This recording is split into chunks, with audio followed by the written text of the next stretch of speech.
started. I'm going to do the pledge. Ready? Begin.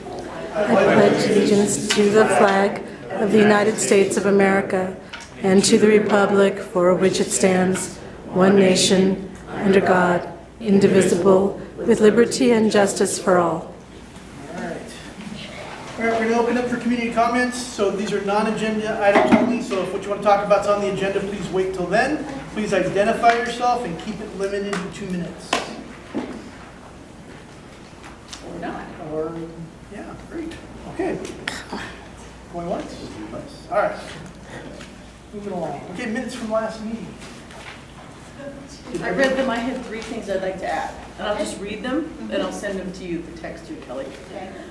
In the item under Edison, I'd like, I guess 4 things, to add. The SCE said that the FCC requires cell phone companies to maintain cell tower service regardless of whether Edison provides power to them. So if we have concerns with cell phone service, the matter is to be taken up with them. I'd like to also add that Edison said that they designed the high school service to come from the shovel circuit. And though the pick circuit is nearby, the school district will have to pay a lot of money to be connected to it. The third thing is, it is Edison's choice whether to shut off power. They are not required to shut it off, nor they have been ordered to shut it off. They choose when and where to cut power. And the third thing is, Deputy Martinez here? Okay. He reported that during the PSPS event on and after October 30, he arrested several looters. And I don't remember where they were, so if he could, if he's here, we'll ask him. I think they were near his property down in Canyon Country. I believe it was in Shadow Pine. But I think people should know that looters are out there. I mean, one of the reasons Edison is giving us such terrible notice is because they're claiming they don't want looters to know. But looters are going to know any, I mean, they already. It's on their website.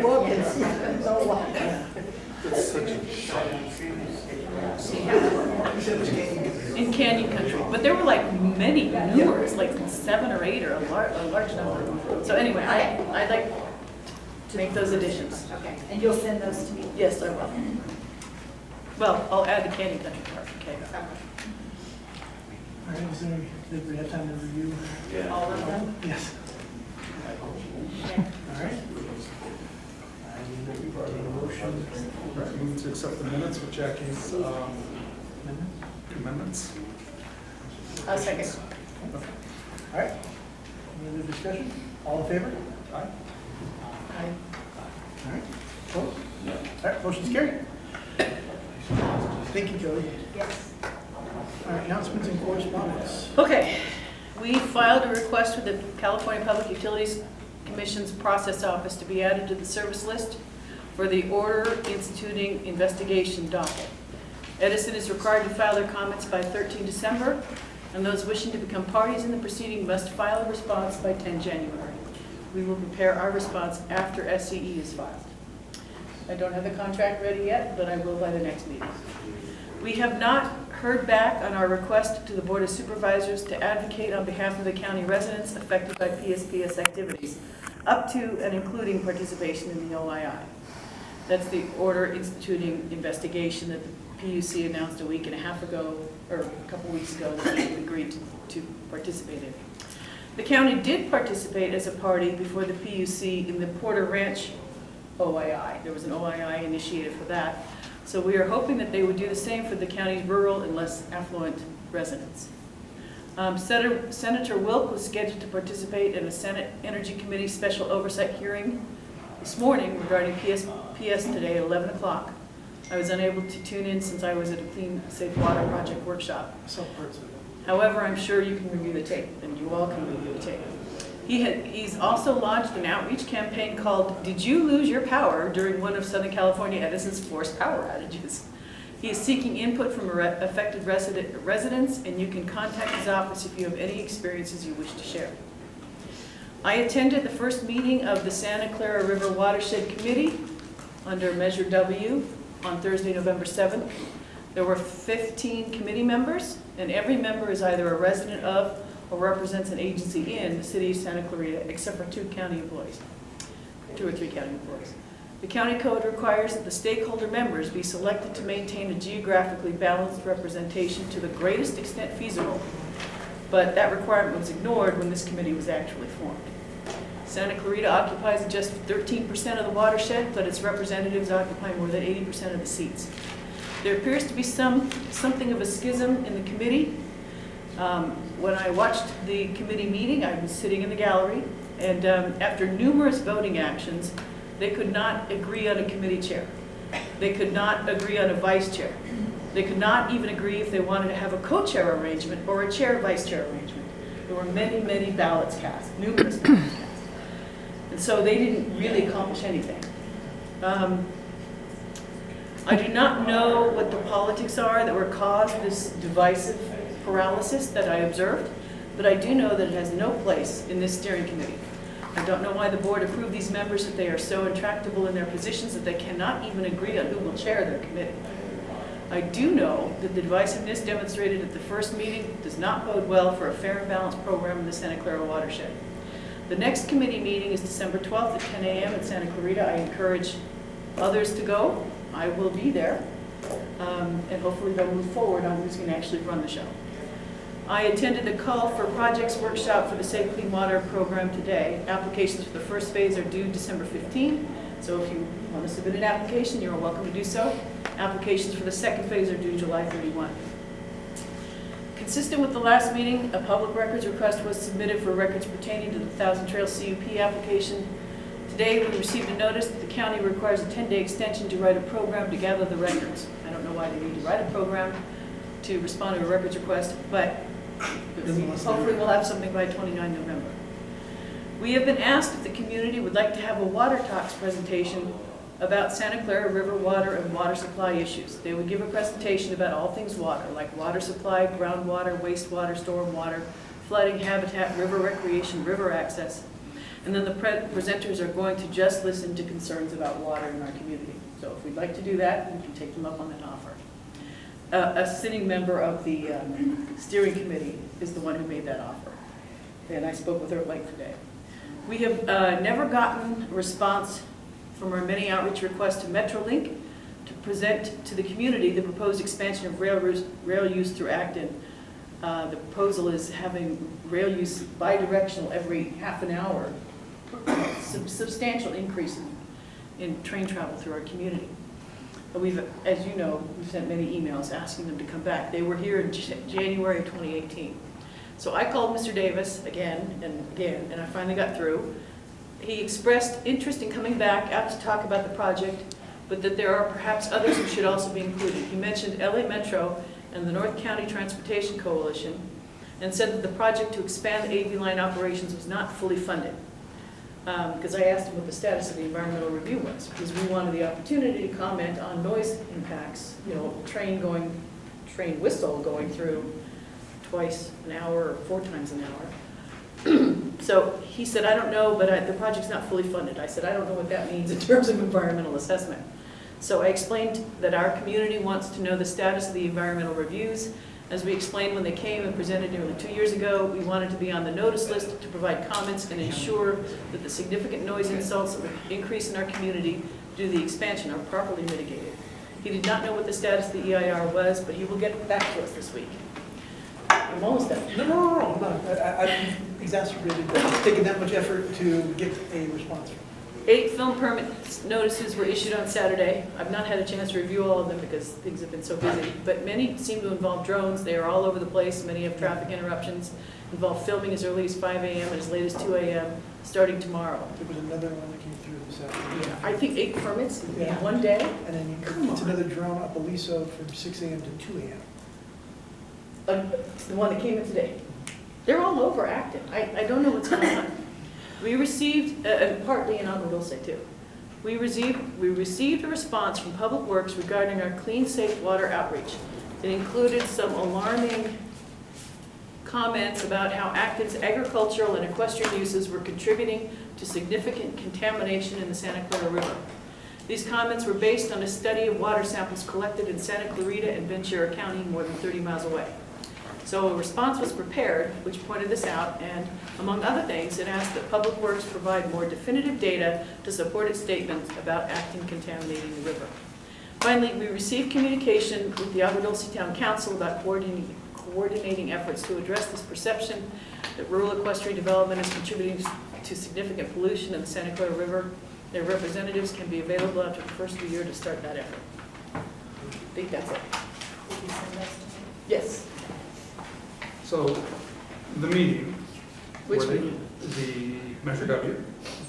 The steering committee meeting? Steering committee meeting, that's the one where we have, Two county people. right, where we have Mr. Alva that holds 3 seats. Was He holds present? 3 seats. He was present. And was he Huh? taking all 3 of his seats? How did that work? Well, it wasn't clear to me, because after the 4th vote, I finally said, just from the gallery, I said, you know, Mr. Alva has 3 votes. And Mr. Brawley, who's an attorney in City Santa Clarita, immediately reacted. He goes, I don't think it's fair that somebody on this committee gets 3 seats. And then the Public Works guy had to explain to him it's because he's taking the 3 seats that representing the unincorporated area. And it was not, I mean, members of the committee themselves don't even know why the committee doesn't have 17 people, which is what it's supposed to have, it only has 50. But it's because, as we learned at the last meeting, Mr. Alva has 3 seats. And he, I asked him if he knew what the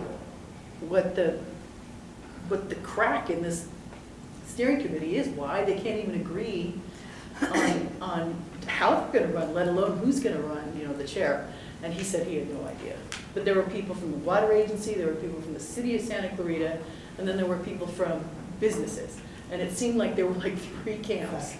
So, and I don't know. But he did take his 3 votes. Well, at least I asked him. I never, they were all done paper ballots, so I didn't actually see. But he said he did, so. And he seems like a decent guy. I was much relieved when I spoke with him, so. So Jackie, I'm sorry to interrupt, but was that the clean water meeting today? No, that was the clean water meeting a week and a half ago. Oh, On the okay. 7th. Okay. All right.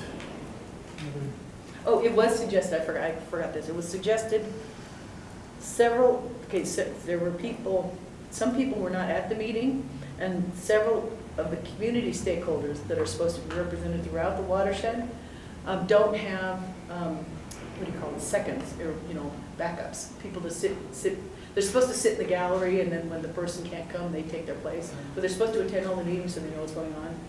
So it was suggested today, when I was speaking with the gal from the city of Santa Clarita, who was very helpful, she's the one who's offered to do the water talks, that we propose to be the backups for the people who, or the second chairs, for some of the people on the stakeholder group. There's 5 stakeholder people. Again, all of them are from the city of Santa Clarita. I know some of them, like Diane Hellriddle. She's actually a very nice, I'm not going to say her last name wrong, she's a very nice gal. So anyway, that's an option for us to participate. If anybody in Acton, Agua Dulce, Green Valley, Passaic, whoever wants to, that might be a way to get to these meetings and be a part of the process. Yeah. All right, council member comments.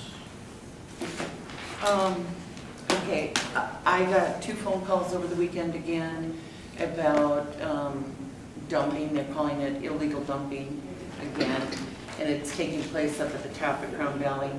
I haven't driven up there to try to find the site, but it was a local realtor that contacted me and said that she saw 2 trucks coming down, and she saw them go up and then come back down empty, and she took a picture of the trucks. So I will go tomorrow to see what I can find. Can you ask her to send them to the town council website? We Yeah. can forward them to Public Works. Yep. Jackie, I just stopped and got the mail on my way back into town, so I'm sorry I haven't had a chance to look at this. It was, yeah, I opened his mail too. Mail Yep. over. And this is for the meeting for tomorrow. I have no comment. Are you done? Yeah. I have no comment. Nothing from me. I've got 2 things. So Saturday, we had a very nice turnout for Elizabeth Phillips Yep. service and celebration. Yep. A lot of community members came out, and a lot of people told a lot of very good stories about Elizabeth and Ray, some of the things that maybe we forgot about over the years, and it was very nice. And I think the big takeaway from that is not only did the community show the family how important Ray and Elizabeth were to this community, I think every story that somebody said about Ray or Elizabeth came down to family, God, and community. And it was nice. I think it was very, very nice. I'm both, we're gonna miss Elizabeth and Ray. Terribly. Terribly. The second thing is, I don't remember which meeting it was, but we voted to send me to the Acton Albertosa School Board to speak. I didn't make the first opportunity because there was no electricity and they canceled the meeting. Didn't make the second opportunity because they held the meeting under candlelight and I wasn't aware. I thought they were just going to reschedule again. They said they were going to cancel it, then they didn't cancel it. Right. They were going to cancel it, but they held it under candlelight. So I went to the last meeting and spoke. Had 3 minutes, basically just kind of outlined what happened here, talked about how the high school was on the shovel circuit, and as an example, said, if it could be on the pick circuit, or it could be agile and move one from the other, maybe it wouldn't be so disruptive. And it relayed the Edison employees' comment to the community was, it'd be really expensive for the school district. So I use that as an example to kind of show them that Edison takes zero responsibility for any impact they create in this community. And I asked them to help us, or stand next to us, or do something on their own. Kind of gave them some choices. I don't know what'll happen. During the board member comments, Mr. Falsgraf said that they weren't in the utility business, and Mr. Fox said, personally, he didn't think they should get involved. So I don't know if they're going to take any action or not. So I was a little bit disappointed that they don't take this more seriously, considering they had their meeting under candlelight. And I don't know how you run a school district if you don't have power. But we're going to keep trying to get through, and we'll do what we can. So that's all I have. I don't have anything. All right. Kelly? Everybody remember that we have the CSD meeting this Thursday? I believe it's supposed to be here at 2 o'clock. I'm going to verify that and I'll send out an email to everybody. All right. We're speeding along. 21st. All right. Folks from Zoe. Here.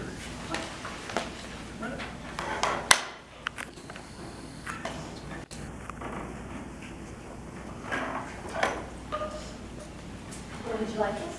Wherever you're Okay, going. perfect.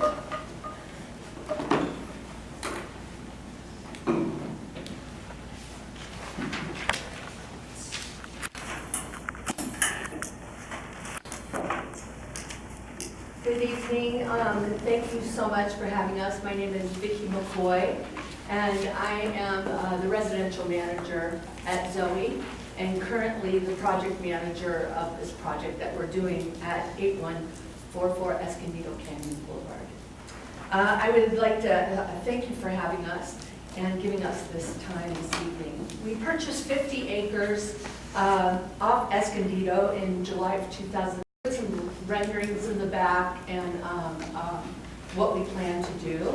We're building a 3,500 square foot home and just under a 3,000 square foot recreation center for youth who have been bought and sold for sex in Los Angeles County. We hope to have a barn that will have a couple of horses and some other animals as well, but we have not submitted that to regional planning or building and safety at this time.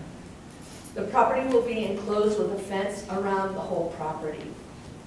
And I would like to introduce Jennifer Bucio, who is our project supervisor, and she's going to share a little bit about where we are with the building project. Hi. Thanks, Vicki. So good evening. First, I want to tell you a little bit about myself. I'm definitely part of the community. I live in Acton. I live in Star Point Ranch for 15 years. Before that, I actually grew up in this area. My dad, Claire Mitchell, pastored Acton Foursquare Church for over 30 years. He retired to Oregon and will be moving back and be part of our community again on December 12th. I grew up with horses. I rode at the Gymkhana down by the community center in Acton back in the day. My whole family has been in the Acton 4th of July parade multiple times. My daughters live in the community, one in Acton, one in Dulce, with their families.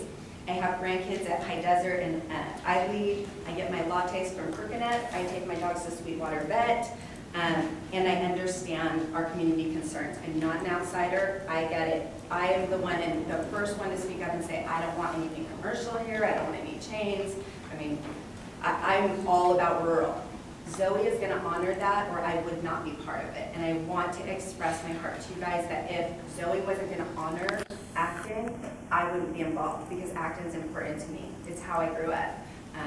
My dad rode his horse to church to preach. I mean, like, we're straight Acton. My kids all went to Vasquez High School. I choose to call this place home because it's small, because it's peaceful, and it's safe, and I value that. And I want to communicate to you that Zoe will truly honor their neighbors. They are respectful of our night sky, which is super important to me. I love seeing the stars when I drive up to my house. And our community standards district, we're actually going to adhere to, we're going above and beyond what Acton and Dulce ask of us. And on that note, I want to tell you a little bit about how I got involved with Zoe, why I got involved with him. And then I'll give you a little snippet about the construction process that you've probably seen over on Escondido. The sexual exploitation of children is unacceptable. There's no excuse for it, period. And it's happening in our backyard. As soon as I became aware of the issue, I wanted to be involved in ending it. So about 10 years ago, I was introduced to Zoe through my church, and I decided to go on a mission trip to their children's home in Thailand. This was my roomie. So I got to meet survivors face to face and even hold their little hands. And on that trip, two things impacted me. The first was the incredible and unprecedented success of Zoe. The kids I met there have survived things you can't imagine, at ages you cannot imagine. And yet they were smiling, they were loved, they were full of life, they were kind to one another. And I looked at these kids and I knew that whatever Zoe was doing, whatever they were offering, it was exactly what those kids in that population needed. They were doing things with excellence. The second thing that impacted me was a little boy, super young, probably 5. I sat with him in the dirt, we just played with a stick, and this little boy didn't need or want video games or a meal. He was super happy just to play with that stick because he was safe. He didn't have to look over his back. He didn't want anything different from playing with that stick. He was happy that he was protected. Zoe provided that for him, a place where nobody can hurt him. And they gave him a place where he could laugh and be free. And what if they hadn't? Where would that little boy be right now? That was 10 years ago. He would be 15 or 16. Can you imagine what he would have gone through in those additional 10 years? And yet this is happening in LA County, and we can help. So since that trip, I'm pretty passionate about it. I've stayed as involved as possible and will continue to stay involved and do whatever I'm personally able to help Zoe thrive as an organization, because what they're doing is great work. I've been involved in a lot of different miscellaneous ways. Most recently, I have the honor of helping Zoe navigate the new construction process. Most people who live in Acton, Dulce understand that that is an excruciating process. It can be really hard building new construction, so I've helped them with that. Even more exciting, I have had the privilege to meet girls who have been trafficked here locally. I've gotten to ask them what kind of home they want to live in, what their dream bedroom might look like, what kind of home they would want to be placed in if they got a choice. The responses have humbled and shaken me. These young girls would like to have their own bedroom, and that is critical and a #1 priority to Zoe, that each of these girls will have their own private room that they don't have to share with anybody else. They want a house that, in their words, looks like a house. They would like a bathroom that's stocked, but they would like a closet and their own bed with a bed frame. Because many of these kids that are being trafficked, all they have is a couch or the floor, or they live in a converted garage and they don't have a place. Some of the girls I spoke with expressed excitement about a home that had a kitchen island, although they didn't know what the name of that was. They said there's a square thing in the kitchen that they would like. and our home has a kitchen island. In my heart, I can't help but feel that if you had the same opportunity that I have to hear these stories and see these faces, you would welcome them and support Zoe wholeheartedly. Zoe is nurturing and loving on and caring for kids that other people don't even want to deal with. There are trafficking victims in our backyards, and Zoe as an organization is brave enough to stand up and say, no, absolutely not. Kids matter. They have been victimized and suffered atrocities, and we are here and we care about them. That's why I'm involved. And I could go on about that for a long time. I'm just going to briefly touch on what is happening at the construction site. We have received Los Angeles County approval on our grading. That was completed by a wonderful, fantastic group of local guys who did a phenomenal job. We have used all local contractors. We have our asphalt fire access road in. We did get a couple comments on the asphalt, but you have to have that so the fire trucks can get all the way to the top without spinning out in gravel and turning around. Our first choice was granite, or decomposed granite. So pretty much all the construction work up to this point has been completed by contractors from Acton or Agua Dulce, and using local contractors is something that's near and dear to our hearts. The next steps that you'll hopefully see very soon are concrete foundations and framing, also being done by local contractors.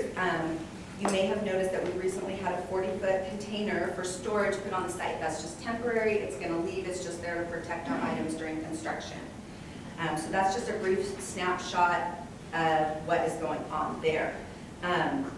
So we can look, I know I'm asking you guys to kind of be owls. It's great for the council here, but these are our renderings of what that home and pool house are going to look like. This is the pool house. This area will be a gym where the girls can do sports, like anything, yoga, hula hoop, kickboxing, whatever they're interested in, and then do some home-based learning. Is that the rec center? Would you say the pool Yeah, house? rec building. So that's what that is.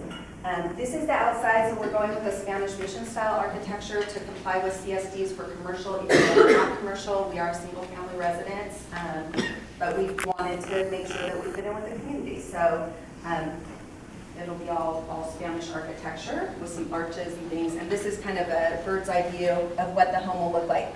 The individual bedrooms are here, the house parents are here, kitchen, multi-purpose room, garage. And this is our site plan.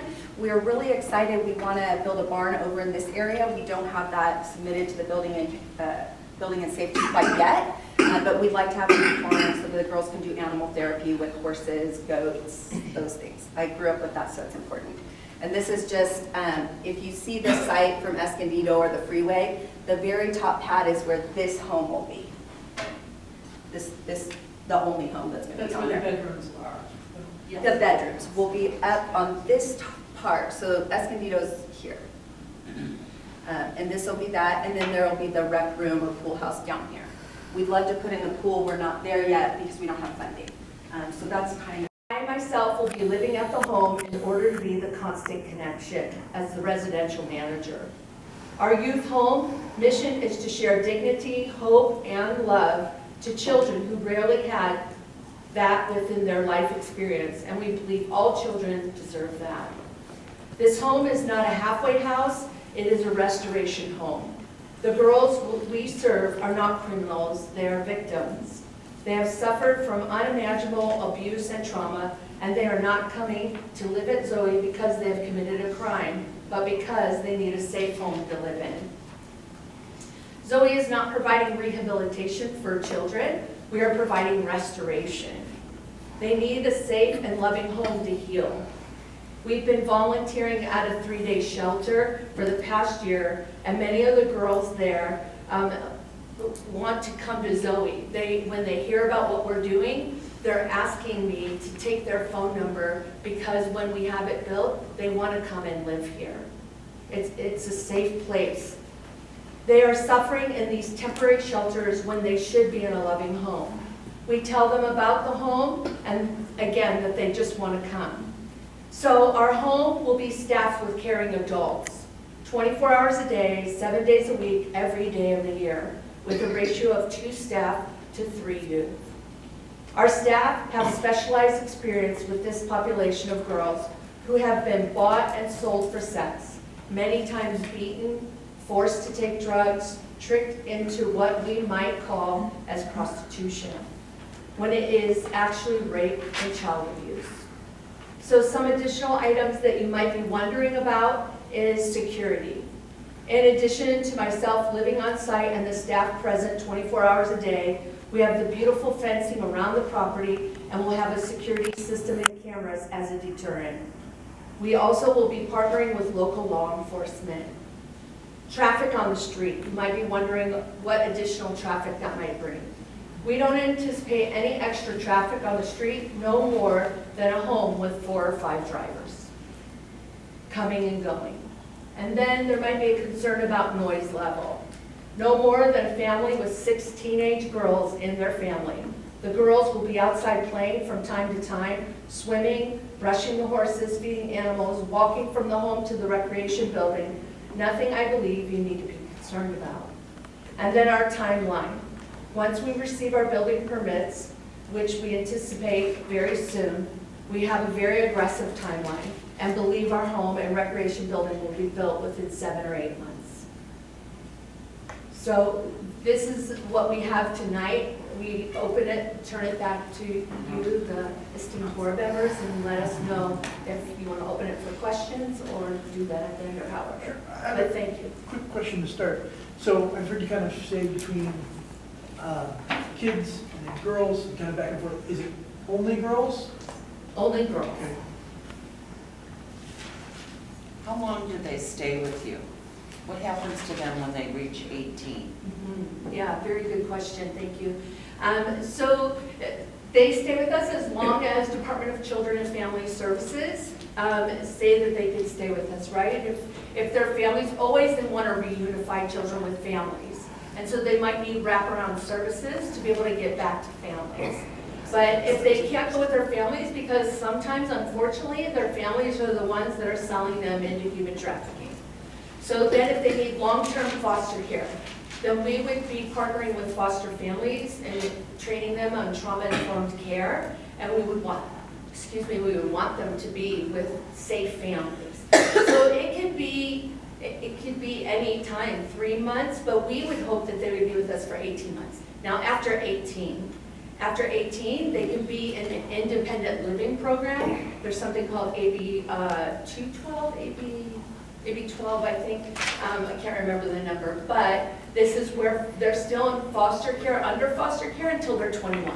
So they receive services until they're 21.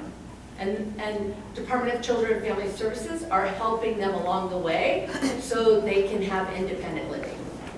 So then you're not, your model is that they stay with you for the minimum amount of time. Yes. So they go into a more permanent situation.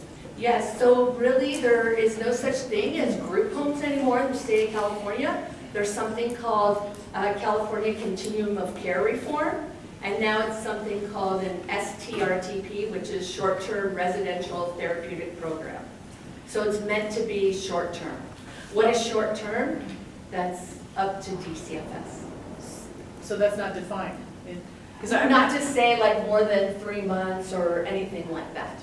It's until the child is stabilized and well and they can move on to the next place. It's almost, we define it to our donors and people that are helping us, being a nonprofit. It's like a hospital that you have to, if you're in ICU, you have to be there for extreme intensive care and programming, and then you go down into the next floor level and then you're released, right? So it's kind of like that.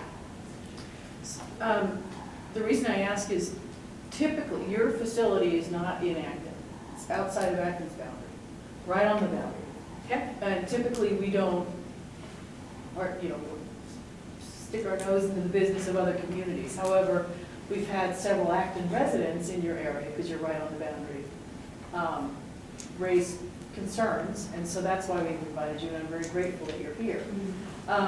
But trying to drill down on how the county perceives your organization and looking at some of their new ordinances, their draft ordinances and their existing ordinances, they cite health and safety code. And I went through the health and safety code and I found like 15 different things that you might fall into. So I was going to ask you which basket your group would fall into, and will that change over time? So there's things like a community treatment facility, a residential facility, a transitional shelter care facility, a transitional housing placement provider, a group home, a runaway and homeless youth shelter. There's several other, I can keep going. And I just wasn't sure, because they all have different regulations. But that one you just described, I didn't find it here. So. Right, because it would be group home.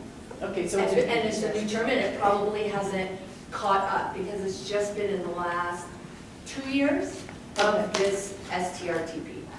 because the reason it's important is with the camp, well, it's important for a number of reasons.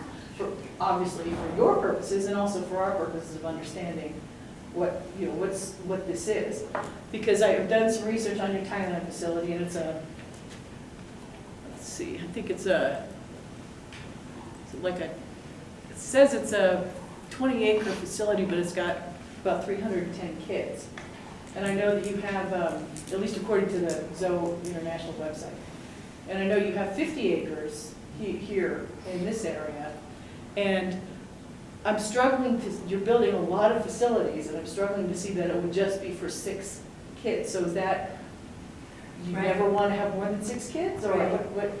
So I'm not sure what you read in our website. We take care of between 60 and 80 children in Thailand, but over the 16 years, we've taken care of more than 300 kids. So, but I don't know how we worded it there. But for our facility, we can only take care of 6. After 6, we have to have a conditional use permit. So we can't take care of more than 6 So you kids. have no intention of getting a CUP? No, we might want to get a CUP because there is such great need here. For kids to have a restoration place and a safe place, we would love to do whatever we can do, but for right now, all we can do is this. And 2, because of funding, that's a big piece. We are a nonprofit, so. So how many kids do you think this facility could accommodate? This existing, facility? Oh, I don't even know how many it could take care of. You're maybe what we're actually building. No, they're What asking could the you- future. Well, if you had all the money in the world and all the entitlements done, what would you want? I mean, it's very rare that people come and say, oh, I have this and I'm just building this. Yes. Without at least an idea of a dream of what they'd like to have. Yeah, So, we would like to take care of as many children as the state would allow us, the county would allow us, the community would allow us. That's how many we would like to take care of. What that number is, to put me in a hole, I don't know that. no, and I number. don't want to put you on the spot, but I'm Yeah. like, 50 or 500? I mean, there's a big difference between those two. I so- do not believe the property could take care of 500. I don't know what that number is, and to do good work. We're not here to take care of a lot of kids, just to take care of a lot of kids, and, but we're here to take care of as many kids as we can with doing good work. And it is very important. Really important work, and I don't dispute that at all. But whatever is done has to also work for the community. And you may not know this, but we have had even recently, at least in our community, I don't know about Agua Dulce, but people coming in and saying, this is what we're going to do, and as soon as that approval comes through, they completely change and create a much more impactful project. Yeah. So as a community, Acton's very gun shy of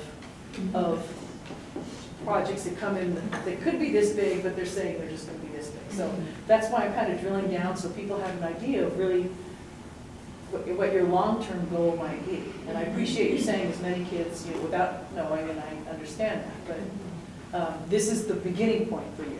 Yes. Because I think that's something, we've had emails like, they say they're doing 6, but it doesn't seem like that's what they really want to do in the long term, so. That's right. Well, because the buildings are so large for 6, right? But there are families here in Acton that have 6 kids and they're just as big. They're homes. Well, I live in With a one. big pool So, house. And it's like, so those kinds of things, right? But the pool house / rec room, that building is to do home-based education, vocational training, and life skills training. I can't do that in a 400 square foot family room. I can't do that with the girls that have trauma and they're on top of each other. And like even your normal teenagers, they irritate one another. Well, you add these girls that are coming from different places and all this stuff, we got to give them space so that they can work out their stuff. So is the 6 children, where'd that number come from? Is it just, there's 6 bedrooms? Where's that number coming from? The 6 is because that's how many we can take care of by the state and by the county. Before kids show. Right. Will the girls have a social worker from DCF? Yeah. Yes. And will that person then decide whether they stay or go to their family or to somebody? Well, it's the social worker and a team of people. So wraparound service team, it could be just many different people have a voice into that piece. But DCFS has the final say of when they go and when they stay. And they're so overworked now, and I've had a little bit of information from them, from a family member, and so it concerns me a lot that these girls would be under the care of those overworked social workers. I mean, we've had some terrible tragedies in the Antelope Valley. Yeah. And I don't know where your office is, but I'm assuming in the Antelope Valley, maybe not, maybe Santa Clarita. Yes. But I mean, just a few months ago, Noah, it's awful, Right. I'm awful. So I'm wondering how they're gonna get here to Acton and have time for these, to see these girls. Yeah, I mean, very good questions again. And so the social workers with this, it's a specialized team of social workers. Yeah. So, you know, I spend time with these social workers and I'm not sure, they all have a different client load of children, right? But it is smaller because of this population just needs so much attention. And they need resources of care to be able to stay connected with them. So will you have a mental health person there, or? Yes, either they will be part of our staff or we have to contract with them. It's part of the licensing piece with Department of Children and Family Services. We have to have that piece. And can you tell me one more what you call it? It's group home, but it's got a different. STRTP, and that is short-term residential therapeutic program. And you might be interested in looking at the Continuum of Care Reform, California Continuum of Care Reform, CCCR. How are you getting these girls as far as, are they already in DCFS control, or, I'm not really sure. Right. How you get these, they're being referred to you from DCFS, or you guys are going out and getting them from wherever they might be, I don't know. No, all the kids that will be in our care will either come through Department of Children and Family Services or Department of Probation.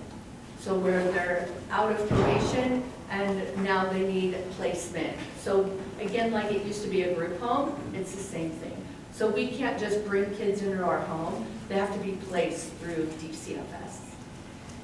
Okay, and then some of these girls will more than likely, I would suspect that the people that they're working for that are controlling them are either going to be in jail or elsewhere.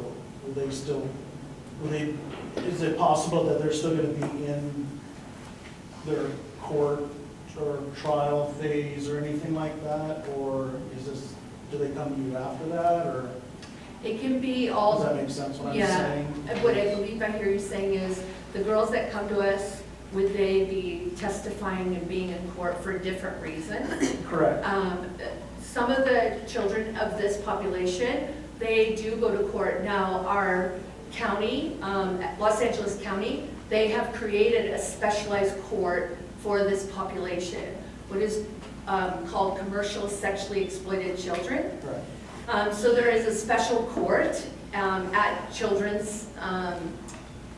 the Children's Court, and it's called the Dream Court.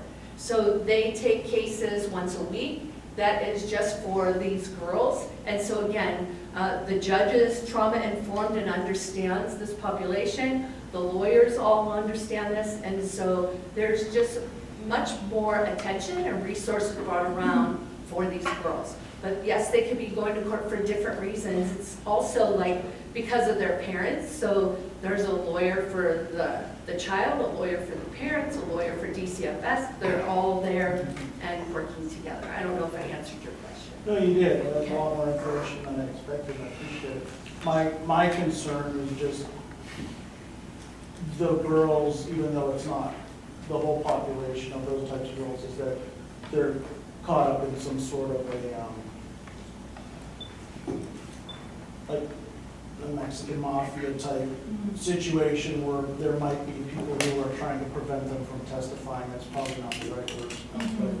But, so that would concern me. So how do you handle that? I mean, if MS-13 or the Mexican mafia are still after these women, what sort of, how offenses are you going to keep them out? Yeah, for sure, but really somebody of that high caliber, they shouldn't be in our group home, and they need more safety and care than just being in a group home with a whole bunch of other girls, right?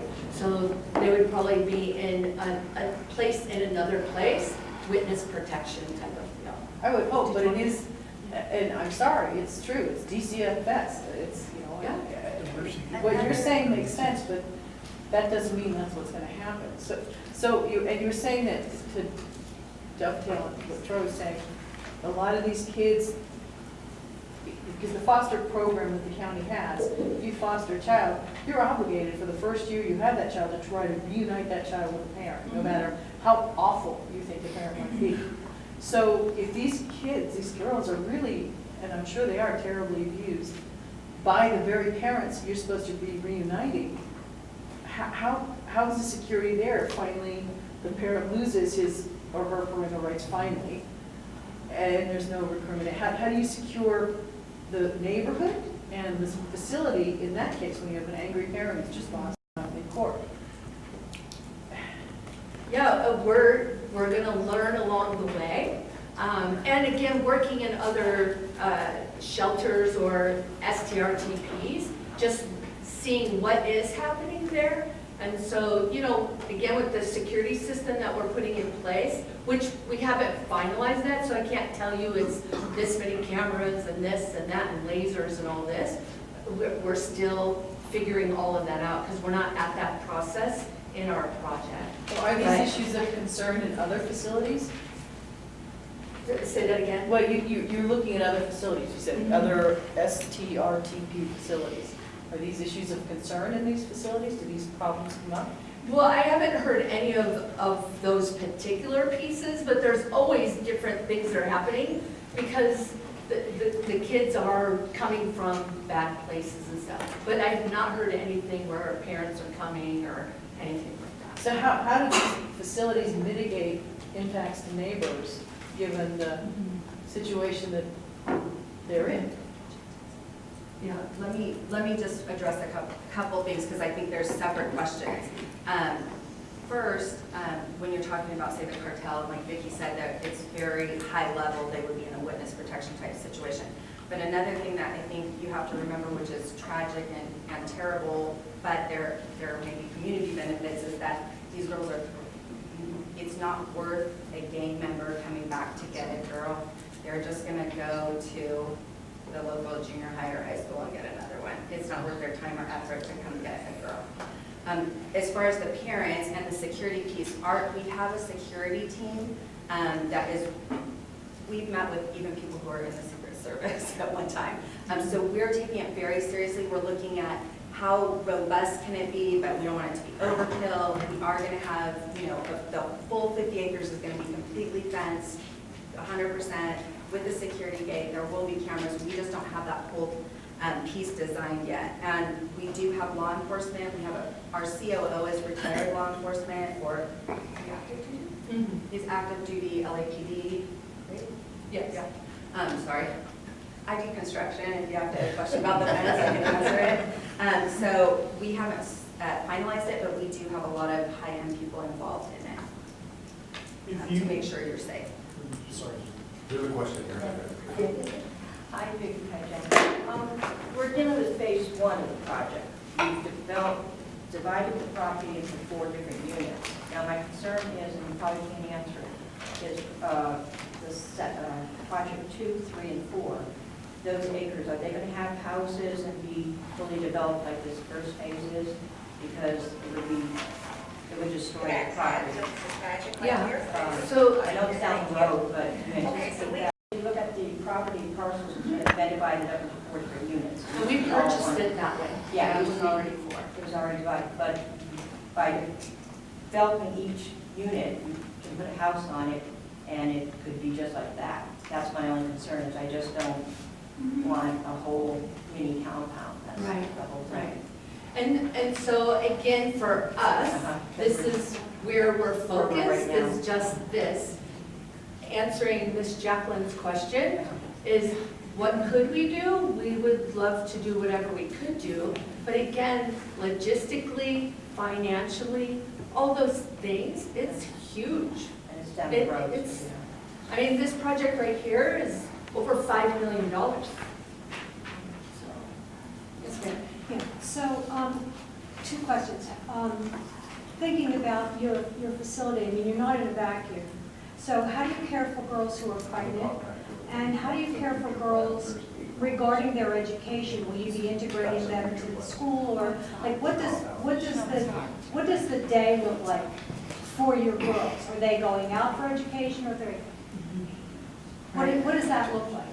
Okay, very good question. First, we will not take girls that are pregnant. There are other organizations that take care of that, but for us, we will not take care of girls that are pregnant. We would love to, but that's not what we do. The second piece, Will that be part of the license that you have then, or? oh, we would just stipulate, Okay. we say what type of kids we would take. And so there are other organizations that do take care of girls that are pregnant. Okay? But for us, the education piece, so the state says that the girls can go to the school that in their neighborhoods. We would have to take them to their school. We will also be offering school on site, that is like through OFL or Learn for Life. And we've been in communication with them. So that's where we're at right at this particular time. Okay, I don't know if you're aware, there's a charter school in Palmdale. It's called Youthville Charter School. I'm a retired teacher. I used to work for not that facility, but another one in Canoga Park. They specifically take teenagers who are, we used to call them at-risk, now we call them opportunity youth. And most of the girls were sexually, pretty much all of them sexually abused. There's a lot of substance abuse problems, and that is a population that needs, you know more than I do, that needs a particular set of teachers and understanding and integrating with the other students.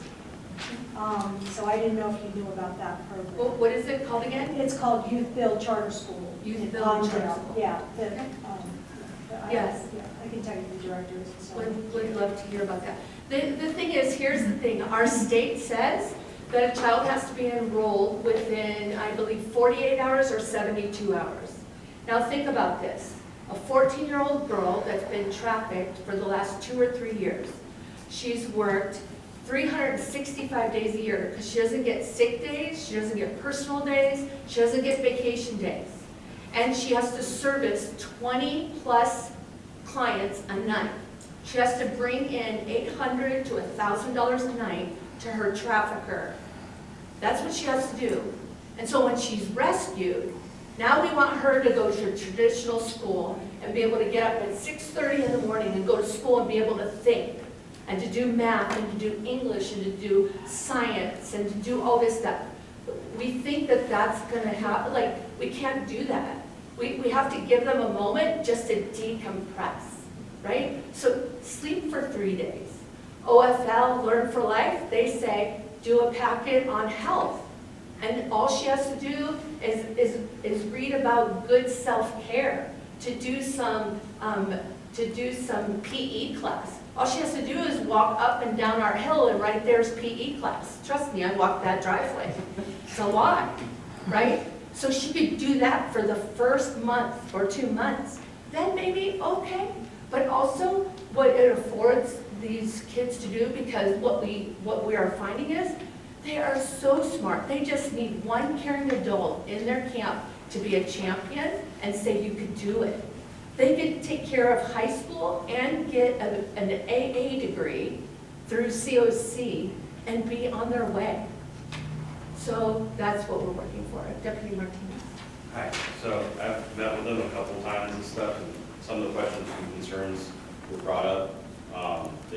One thing, this isn't like a court order thing. This is the girls want to be there, which I thought was actually pretty good.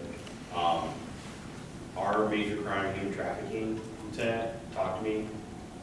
They are associated with Zoe as far as like funneling, and so they can cherry pick what they see as somebody that's a good fit for them. So they can use that as a pipeline to get them out. And you know, they've got our department. Those guys are actually, they know their stuff, and our human trafficking is actually pretty good.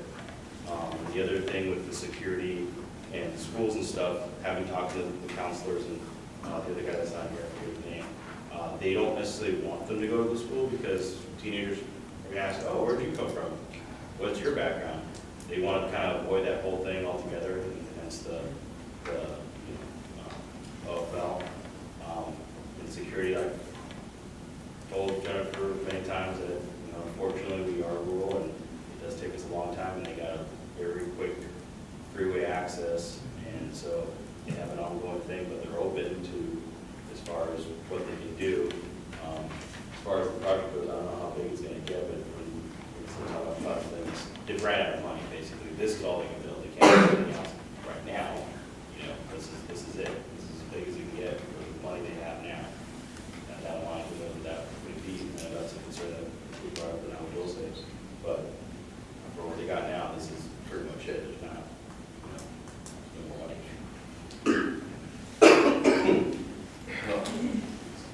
I'm going to go back to my quarantine. I was just going to say, for anybody who's here, I've gone to Zoe and stuff. They're an open book. So if you guys want to go to their office in Valencia, I've donated money and thought they could have had a lot more kids at their other facilities. That's like literally they have these giant rooms for the kids. They have parents, and at first I used to question, how can you like not put 8 kids in that room and take care of 2,000 kids in a year or something, because if you have the money, why wouldn't you rescue every kid? But they really are like insanely high about quality. The kids have nicer rooms than I had growing up, and I had a pretty good life. I've never seen Zoe take on more than they can handle, and they're really an open book. Like, there's nothing hiding. It's not like a DCF or the DMV where you have to go file papers. Like, you could just walk in and say, I want to know all about your facility. I want to meet the people. I want to go visit. They'll sponsor you to go visit if that's what you want. So I just want everybody to know, too, when they see 6 kids, and I get it too, it's baffling to me, because me personally, I would rescue every child, and I'd put 600 girls in that house, or as many as the walls could fit, but that's not Zoe's protocol. They always give insane amounts of space. Again, I grew up, me and my brother shared a room, me and my sister shared a room, me and my cousin and my sister shared a room, and they don't ever let any of their kids, even in Thailand, where the scruples are much lower for what the conditions have to be in order for them to do that, their standards are way above that. And so I really think, like, just do your research. If you think that they're going to build like a condo complex and have 150 or 250 girls, it's just not going to happen. They wouldn't do it. They wouldn't do it. And especially if the community was against them, I don't think they'd do it either. Well, I don't think that anybody's questioning Zoe's, okay, sincerity or above boardness. All we're seeking to do is making sure that whatever you do now and in the future, works in the community, because it's, I don't want to think that we're putting a spotlight on you guys and saying we don't really believe you. We just want to make sure that whatever is done fits, because, when it doesn't fit, it's bad for everybody. That's right. And I'm not saying it doesn't fit, I'm just trying to What a project. make sure that it does, you know? Exactly. So, I apologize, Troy, you were gonna say something. Does Zoe run any other homes, other than, is this going to be their first time running? I know they won in Thailand, but in the United States. This is their first home in the United States. Because I'm very concerned about security. It's not the people in that house themselves, I'm sure but I'm worried about, they're coming from a very bad background. And people, those are bad people. You've got easy, like you said, you've got easy access on the freeways. I don't want, my concern is my town having people, bad people coming in. They're already here. Yeah. Well, getting worse people here. Or additional worse people. Yeah, so that's my concern is, and I'm a little surprised that you weren't able to present more information on other homes in your situation around California or the United States. Do they have problems? Is this something that, a solution looking for a problem, or is this something we should be concerned about? And, you know, that's what concerns me is outside influences coming in. Yeah, I can appreciate those concerns. And again, we're doing everything up front, like, again, meeting with people just as early as 2 weeks ago, meeting with people that, again, have protected our president, and that they came and spoke to us. Somebody that just takes care of all security systems and what we could do. And so we're just meeting with whoever we can meet with and gaining this knowledge. We're just not there yet of what are we landing on. But we hear that. And I think too that you have to remember that a next step would require CUP, like I want to say Miss Vicky, that's where he's using this. That Miss Vicky talked about, we would have to have a CUP, and that does allow the community a voice if and when we have enough funds to apply for a CUP, which we do not. But if we do at some point, then the community does have a voice in that. I mean, if that helps you feel more reassured. Right now, you just think about it's really 6 girls moving into your neighborhood, and that's that parade. Hi, I've only been knowing about Zoe for a little while. My friend and I are here. We can't wait to help with horses and the kids and the therapy horses with these kids. And all that we've learned about Zoe is inspiring and amazing, and we can't wait to help. And I hope that everybody in this group, if you didn't already want to help, you want to help. But the reason why it's here in Los Angeles, because in the United States, Los Angeles is the capital of child human trafficking. And it's disturbing, disgusting, and horrible. And Zoe knows how to help. And Zoe chose, thankfully, our county to come and help our kids and rescue kids. Plus, I think you said something very important. These cartel or whoever, the pimps, whatever you want to call these bad guys, they're going to go find another girl. It's going to be real easy for them to find them. Any of the officers I've talked to, that's what they say those guys do. They don't have time or want to get involved with tracking down.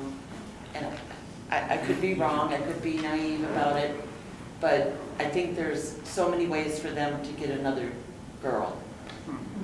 And I will stand at your gate and they won't get past me.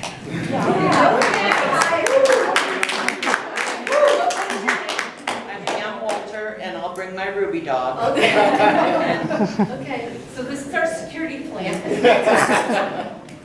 Although, I mean, it is worrying because you see a lot of bad parents. Of course. The girls are in this situation usually because of parents. And parents, they're not just going to walk away like pimp would, so. I don't know, Jackie, I think they do walk away. Yeah, of their family members, it's just a whole lot of.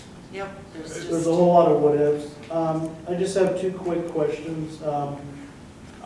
How will you be handling visiting, if there is any? And then That's a good question. walkaways. My concern is when a girl, I understand they volunteer, they want to go there, but then they get there and they don't want to live by your rules. They decide they want to walk away, and once they're off your premises or whatever, obviously you have to call the sheriff's department. And my concern is that a deputy gets tied up for several hours handling those things that I'm quite familiar with. And it takes away from the protection of all the other residents in the Acton and Agawam area because we don't have the luxury of having more than one car typically assigned per shift. So if you could just answer those questions. Yes. So for us, you can see that it's very dark out here, right? And so for us, we just believe sharing with the girl. Tonight, I took a picture on our property with the biggest paw print ever. I don't know what it is, but I show a girl this paw print, she's not gonna leave our house. She's not used to hearing coyotes at night. We are talking to them about like if you leave, make sure you take a snake bite kit with you, like what is it like, and do some kind of nice kind of fear with them. But if they leave our house, the staff will walk alongside them and be with them, and we have to say to them, look, when you're gone, we care about you. We're gonna have to call the police and file a missing persons report. If anyone's picking you up, we have cameras, and I hope they don't have a warrant out for their arrest because they will go to jail. So these kinds of things, I believe you have one more question I didn't address. Visiting.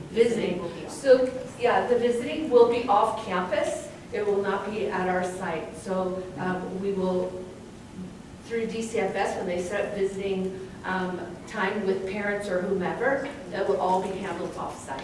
And is that going to be in your stipulation as well? Yes. Because that's really important. Yes.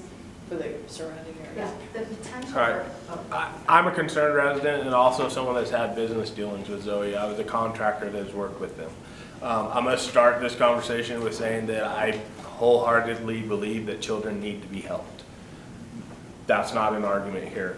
However, I've had conversations, emails with Zoe since December of last year.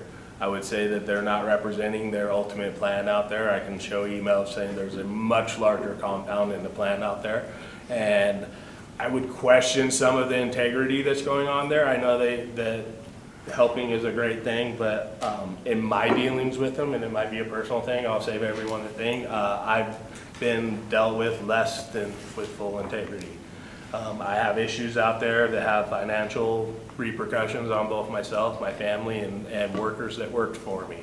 And I have not been treated fairly at all with regards to Zoe and that project out there. I can show documents that there's much larger plans in there. I've had conversations where that pool house and rec room aren't just the pool house and a rec room, they're gonna put kids in there.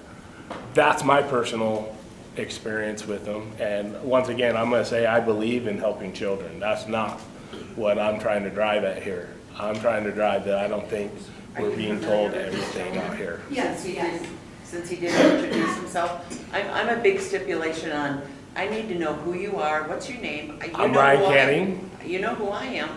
Ryan Canning. Okay. Local contractor out here. What kind of contracting do you do? I'm a general contractor, a general engineer, and a C36 plumbing contractor. Okay. So what were you bidding on the job? I bid on that job everywhere from the demo, grading, water, concrete, and framing on there. I'm very knowledgeable about everything that's being built out there. So you've seen all of the blueprints? I've seen I have all the blueprints. Okay. And I have future blueprints. He said something to the town council this afternoon. Oh, you're the gentleman. I'm the one that emailed. I've been in a meeting elsewhere, so Yeah. I don't know what he sent earlier. Because I couldn't get into the link you sent. I can get into it, but I did bring copies. I could show you stuff. And like I say, I believe in helping children, but I question integrity because I got a whole file of things saying where I got arguments and. Who have you been dealing with? Have you been both dealing? Both of the ladies up there, and then Michael, who's the CEO of the. I got email trails and a file here. And I'm not going to point fingers or make anything, but I got a lot of paperwork here that where statements are made of one thing via email that I can pull a physical picture or an email out that directly refutes it. I'm just going to be blunt. I really don't want to get involved in a, like, yeah, a Well, dispute over. it's just yeah. my concern with the Yeah. community. But no, but I'm not discounting what you're saying. I'm like, there's just only so far. I don't want to know about the construction he's done. No, I agree. That's why I say I'd be short. But I am concerned. My concern is what's Yes, really I'm going not on. finished. I'm not finished. I am Nobody's done any concerned. construction. They said they didn't have their permits yet. Well, grading permits anyway. I am concerned though, what is it you're talking about a plan? Or just larger plans that have more buildings and more children. I know we're talking about 6, Do you know but what plans he's referring to? I do. So Yeah, what- Absolutely. So the plans that Mr. Canning is referring to is, and I'm not sure how he received it, but He it emailed. is a site plan of us dreaming with our architect. Once we received our 50 acres, what could we possibly do? And dreaming. As a nonprofit, you're gonna dream about stuff. So all it is a dream. All we can do right now is the site plan that is right here in the back of the room. And I believe we sent one to Mr. Jeremiah. Mr. Jeremiah. So, that's all we can do, but the site plan that Mr. Canning is referring to is nothing but a dream that we connected with architect and for our team to talk about what if.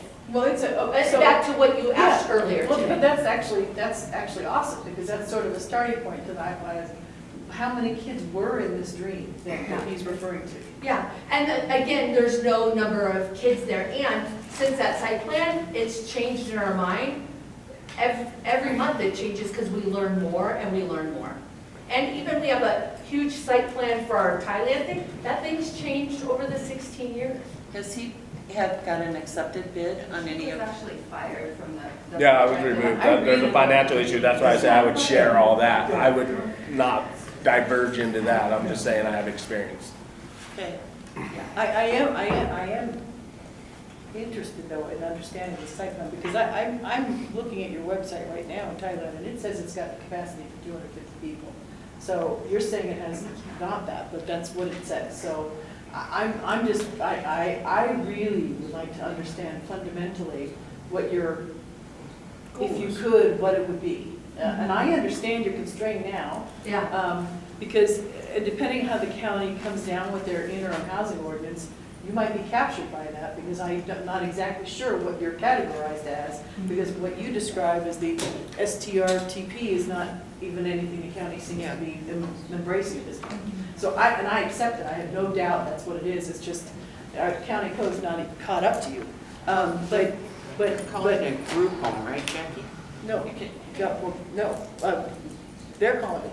Yeah, that's what they're calling it. Right, but the county's got different name. I The know. county, the interim ordinance that we'll be talking about later, has a whole slew of different I get words, it. which is where I got the citation for that whole. One of my concerns, I live down the street from it, is in my research of the whole thing is a lot of these girls that become hooked on drugs, get a pimp and do that.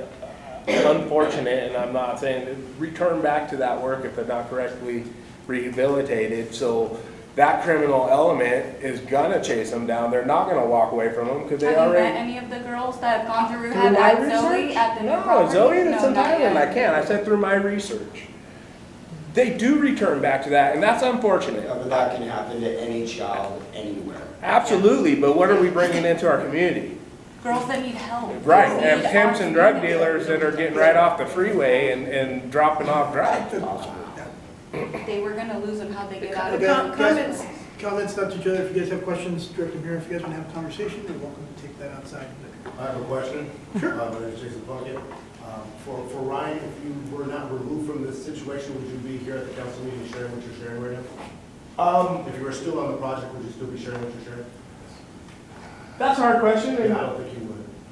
Okay, Maybe that's exactly what I'm talking about. If you guys want to talk about that, you can wait and ask. I'm asking a question Yeah, but- to the council. But we have standards of decorum, and one of those things is everybody respects each other.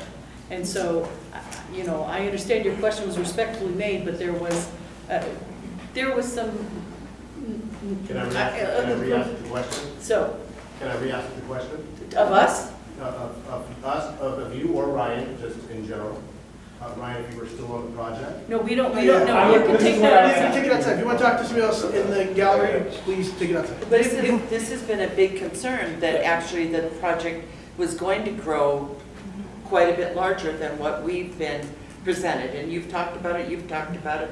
So if there is some sort of dream, But right? that's okay, you know? No, I It's know, okay, but we it's need to good to understand what understand. that. And, you know, he was a bidder on the site, and his bids were not. I did work on the site, and we did have a breakup that we're still dealing with, so I would say that's why I said I would save the bias.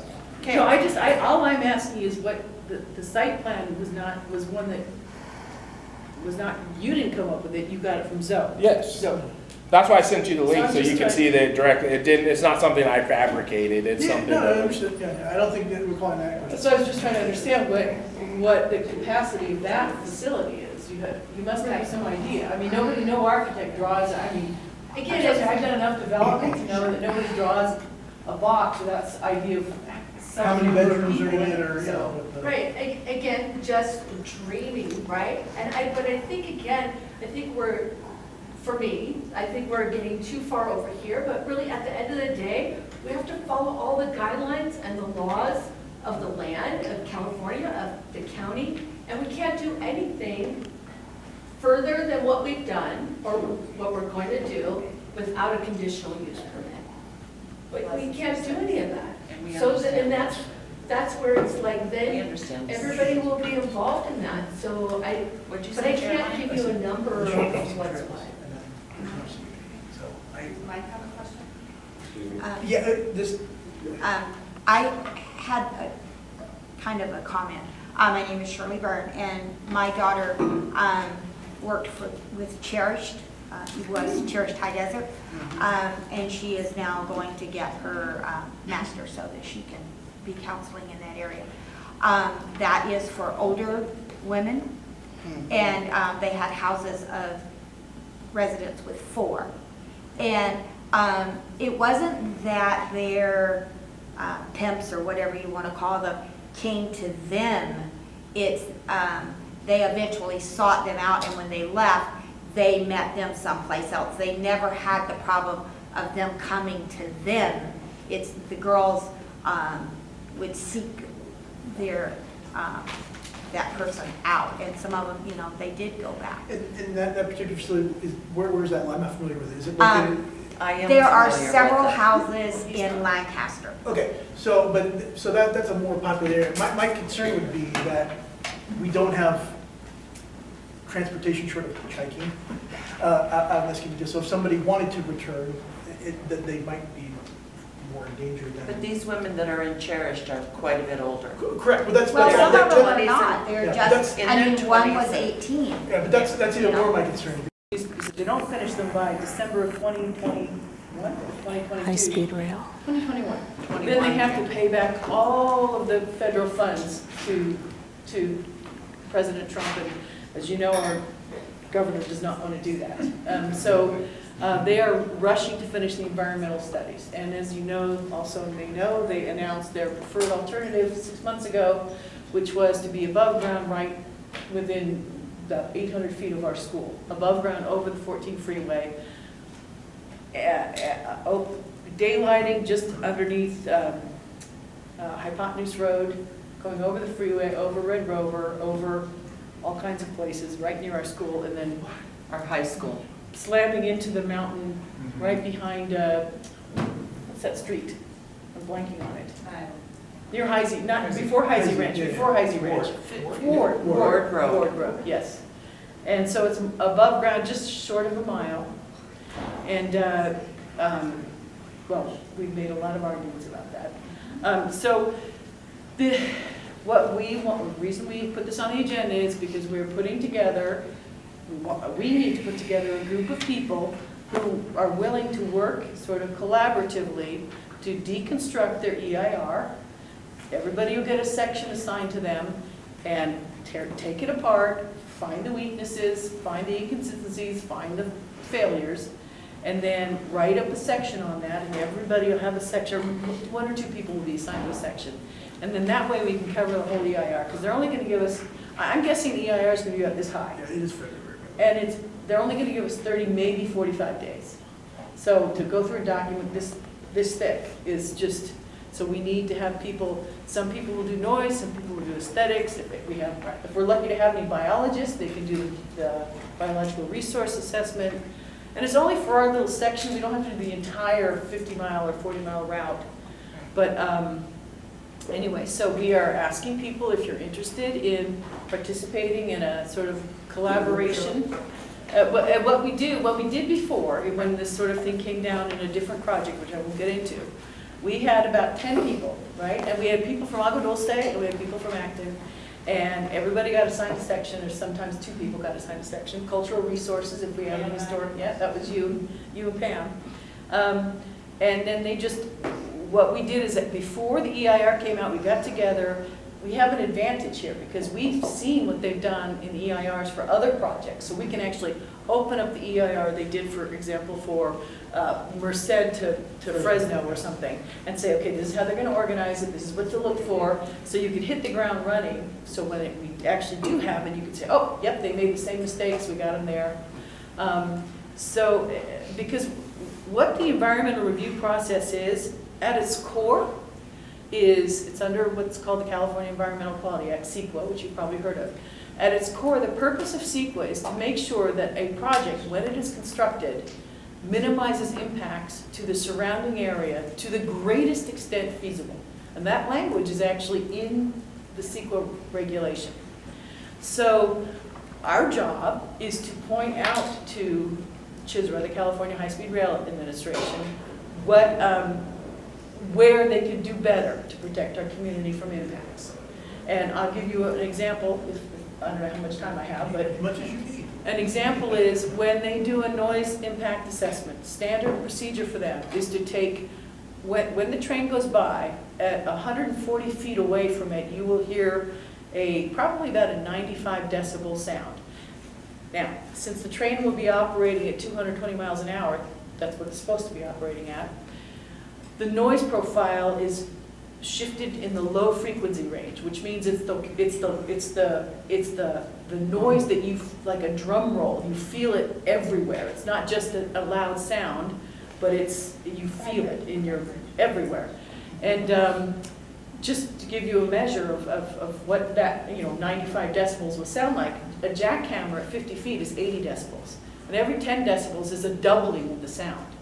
So in the calculations I've done, I'm a mechanical engineer, and so I've done using their own protocols, show that over a mile and a half away, you're still going to hear at least 75 decibels, I think was what the numbers came out to be, every time the train goes by. So, all right. How often is that? So that's not such a big deal, right? No. Well, that's whatever. Not a big deal, right? So it's okay. It's a loud noise every now and then. But if you look at their most recent ridership models, they're expecting to have, during peak hours, at least once every 3 minutes. Now their peak hours, 3 to 3.25 minutes. Their peak hours start like at 5 a.m. and end at 8 a.m., right? But because where we are, we're getting all the trains from not only San Francisco, but also Sacramento. And also the middle trains going from Fresno to LA. Anybody going to LA or San Diego will be going through our area. And peak for San Francisco, will extend well beyond, 8 in the morning or whatever their peak is. We're going to be getting these trains, and they're in both directions, so you'll hear it each time. So I think it was something like 90 trips a day in each direction. I think was the numbers. I don't have the numbers in front of me. So it was yeah, as many as 20 times an hour, starting at 5 in the morning. And so, but what the high-speed rail does, and what they've done in other assessments, is they've taken that noise insult, and then, because it only lasts for like, maybe a second or so, and then they average it over the whole 24-hour period. So then they say the actual noise impact is only like 1 or 2 decibels above the 60 decibels you're used to. And CEQA, both CEQA and NEPA, which is the federal version of CEQA, it's not as strong, says very clearly that an impact has to be assessed at the time it occurs and at the location it occurs. So we've pointed out to them already that we don't really care if you're using federal guidelines for averaging this 24-hour whatever you're doing. It violates CEQA because you are not actually assessing the impact when it occurs and at the location it occurs. They have steadfastly refused to provide what are called noise contours, which is graphed data of what the noise will be like when the train goes by, the peak noise, the actual noise that you're experiencing. And we've asked them to do it out to, 75 decibels, which will be over 1.5 miles. They never, in their assessments, they never look at more than, I think it's 600 feet from the track itself. So there are a lot of problems that we've already identified in other EIRs that, and we assume they're going to be using the same models for this EIR because, you know, why not? So we'd like to have people, if you're interested in participating in a group sort of thing, and you have an area you're interested in, there's like 20 areas, right? There's noise, aesthetics, biological, cultural, vibration. Like there's the whole gamut of CEQA assessment impacts. You know, we would like people to volunteer and participate. And at the beginning of the year, we're going to start putting together a workshop, and I'll probably like have a training course on like what CEQA is and how to do it, what we're trying to do, and then try to pair people up with topics that they're interested in. And they can go ahead and spend a week or so looking at that topic that they did say, for example, in the Bakersfield. Right, and I'll just tell you, Jackie makes it really easy. I don't know about that. She does. Actually, it's not an easy thing to do, to rip it apart and to tear it apart, but she really helps and makes it easy for those of us who don't write the same way. Who aren't mechanical engineers? She'll take it and add big words. It's too overwhelming for. It is. We're going to need. All hands on deck. We're going to need everybody on deck to try to. How do you want to set up volunteering? Well, just drop us an email and say, hey, let us know. And we'll be communicating as it gets closer to organizing the time, because right after Christmas, I think. Yeah, as soon as we have. Right after New Year's, yeah.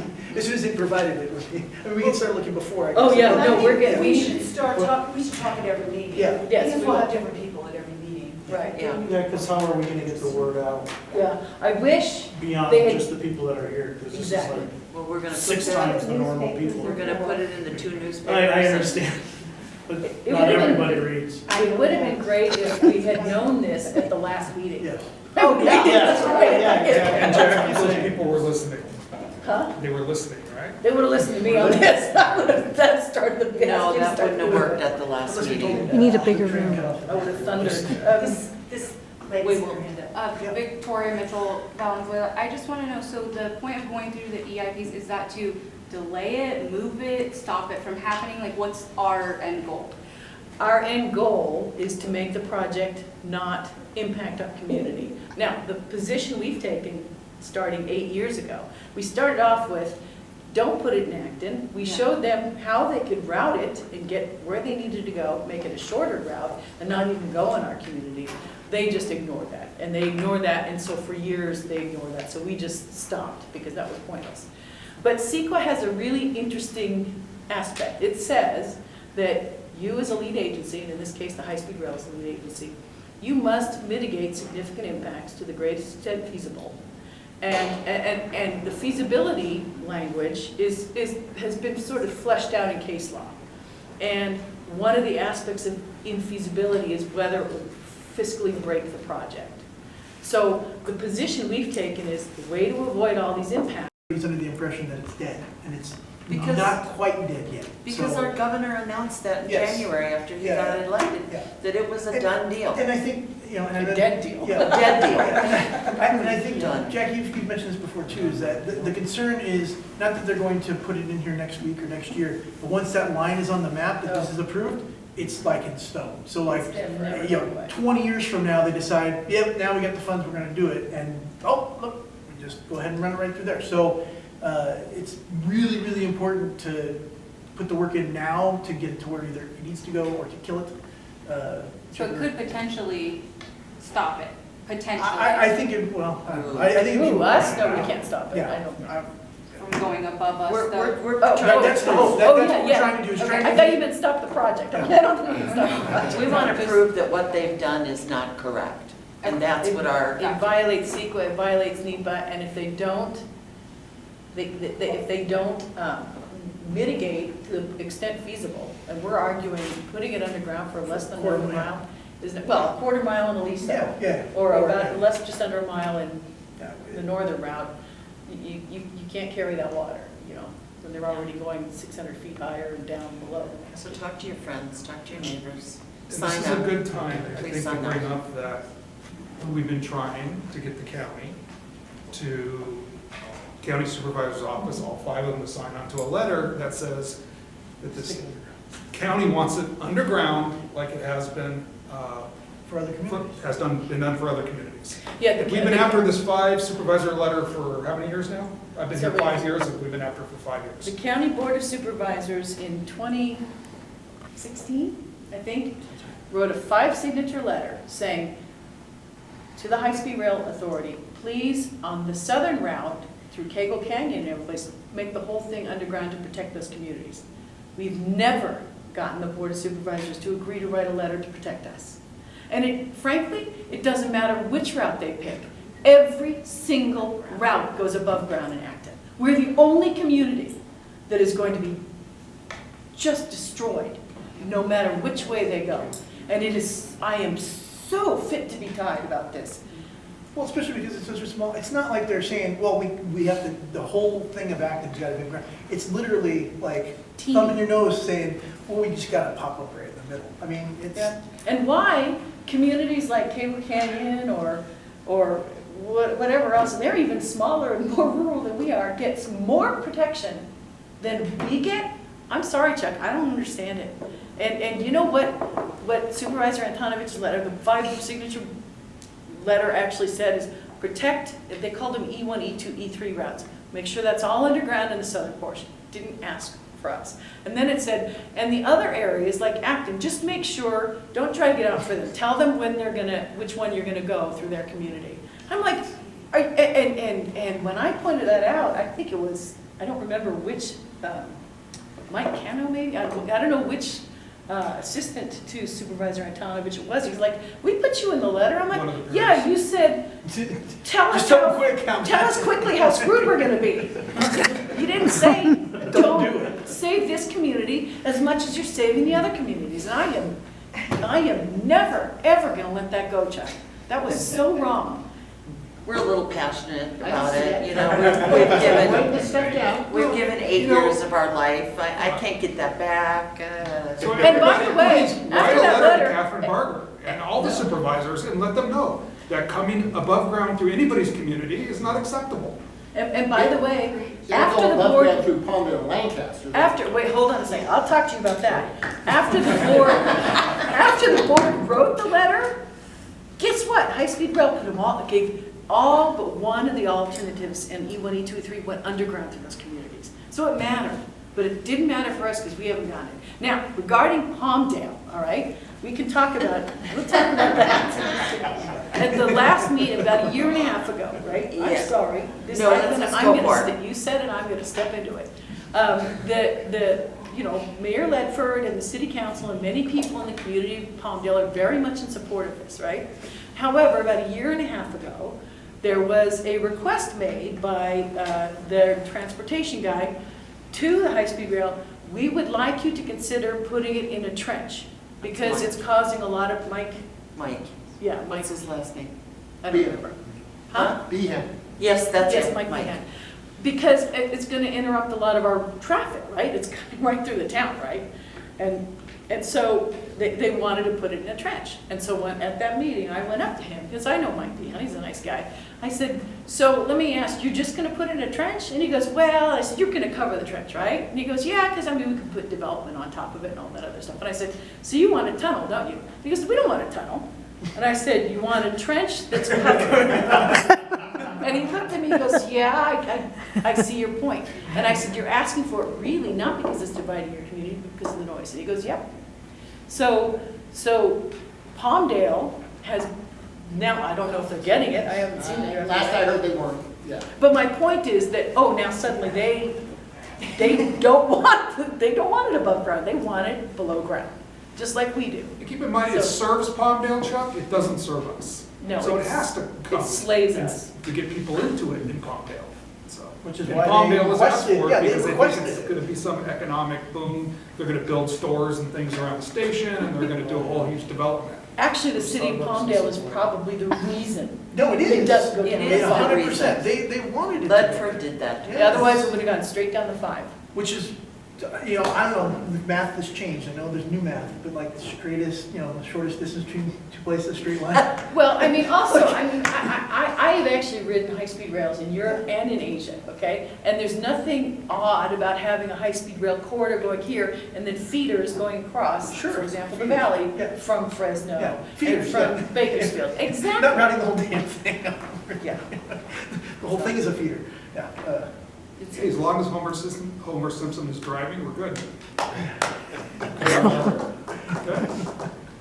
Okay, we got that message across. right? Yes. So if you're interested, or you know someone who's interested, you can sign them up, because we'll go after them. We already got one. They Yeah. came in. Yeah, we got, Okay, we got please. Don Laird. Don Laird's gonna help us.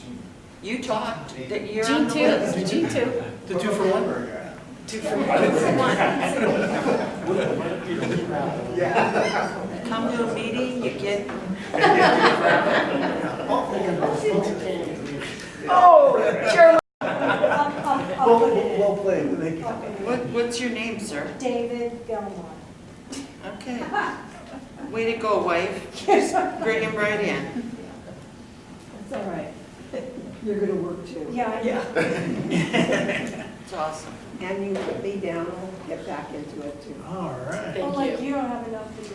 No, I don't, but I worked with Jackie on the committee to which she was referred. And we'll just have to do it again. Another good job. And you need committee members for Measure W as well? Oh, Wasn't can we that get something into else? that? Yes. Okay. Maybe it's not. No, but we can talk about it on unfinished business. Okay. Okay. Okay. So interim housing. All right, so I'm just going to write what I've got here. We received a response to our comment letter on the draft interim housing ordinance that sought to correct our understanding of some things. That email came in maybe today or Friday.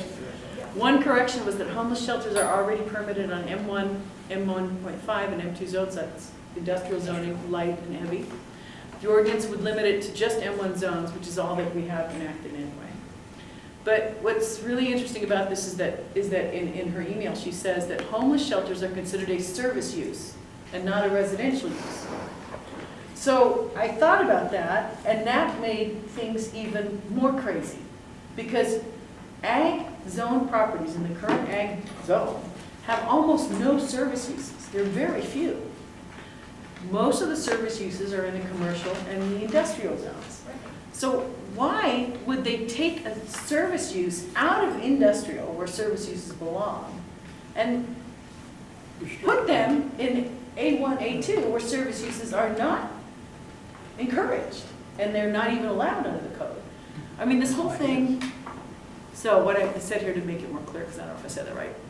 With this clarification, the whole thing makes even less sense, because almost no service uses are permitted on ag zone lands. They are typically restricted to commercial and industrial lands.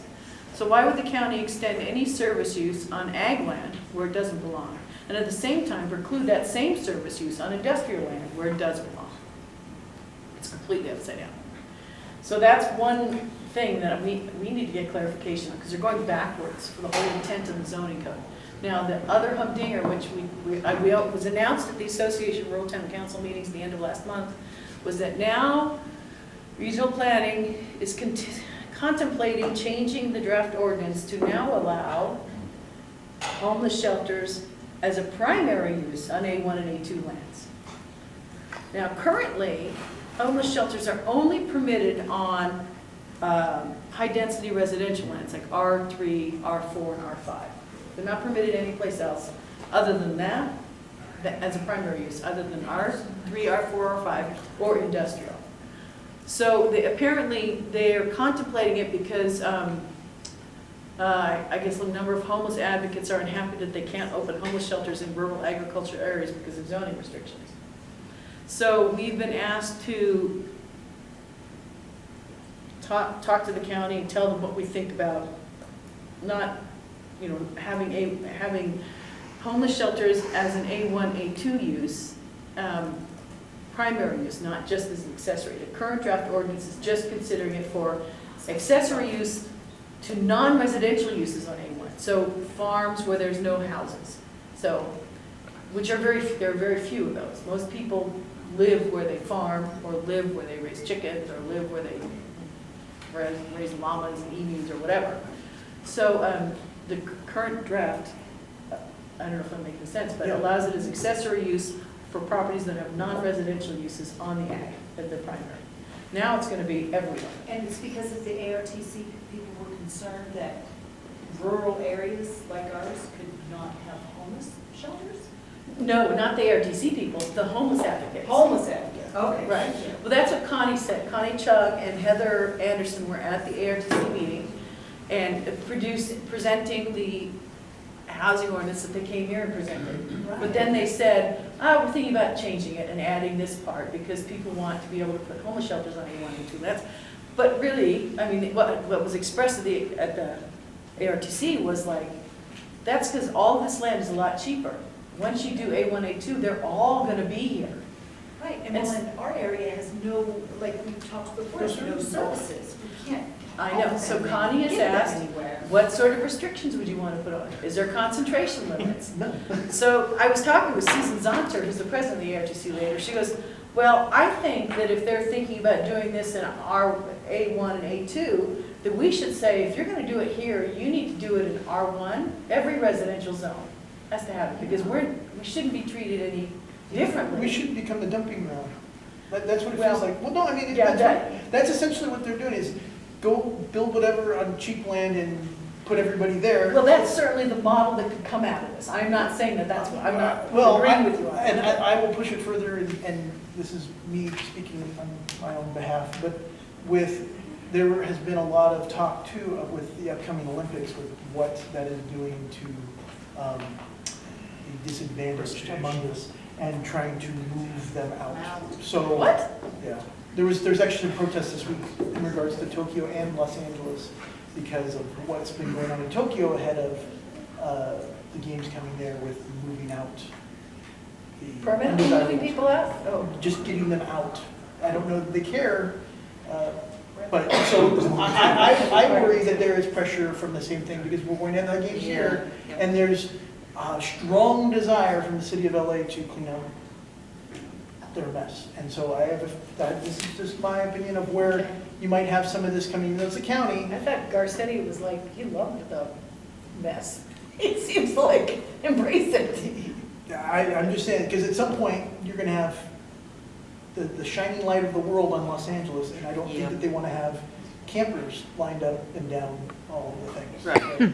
Well, that's just my opinion. Like I said, it is based upon, this all seems to be kind of coming on this conflict. It's not, I'm not putting on tinfoil hat. This seems very odd that all of a sudden, aha, what if we threw this on ag? And it's like, well, gee, let's look around LA County. Where's all that land? Oh, it's here. It's all in the 5th district. Yeah, okay, great. Yep. And Did Chung say anything about the services that would be required to take care of the homeless shelters in the ag area?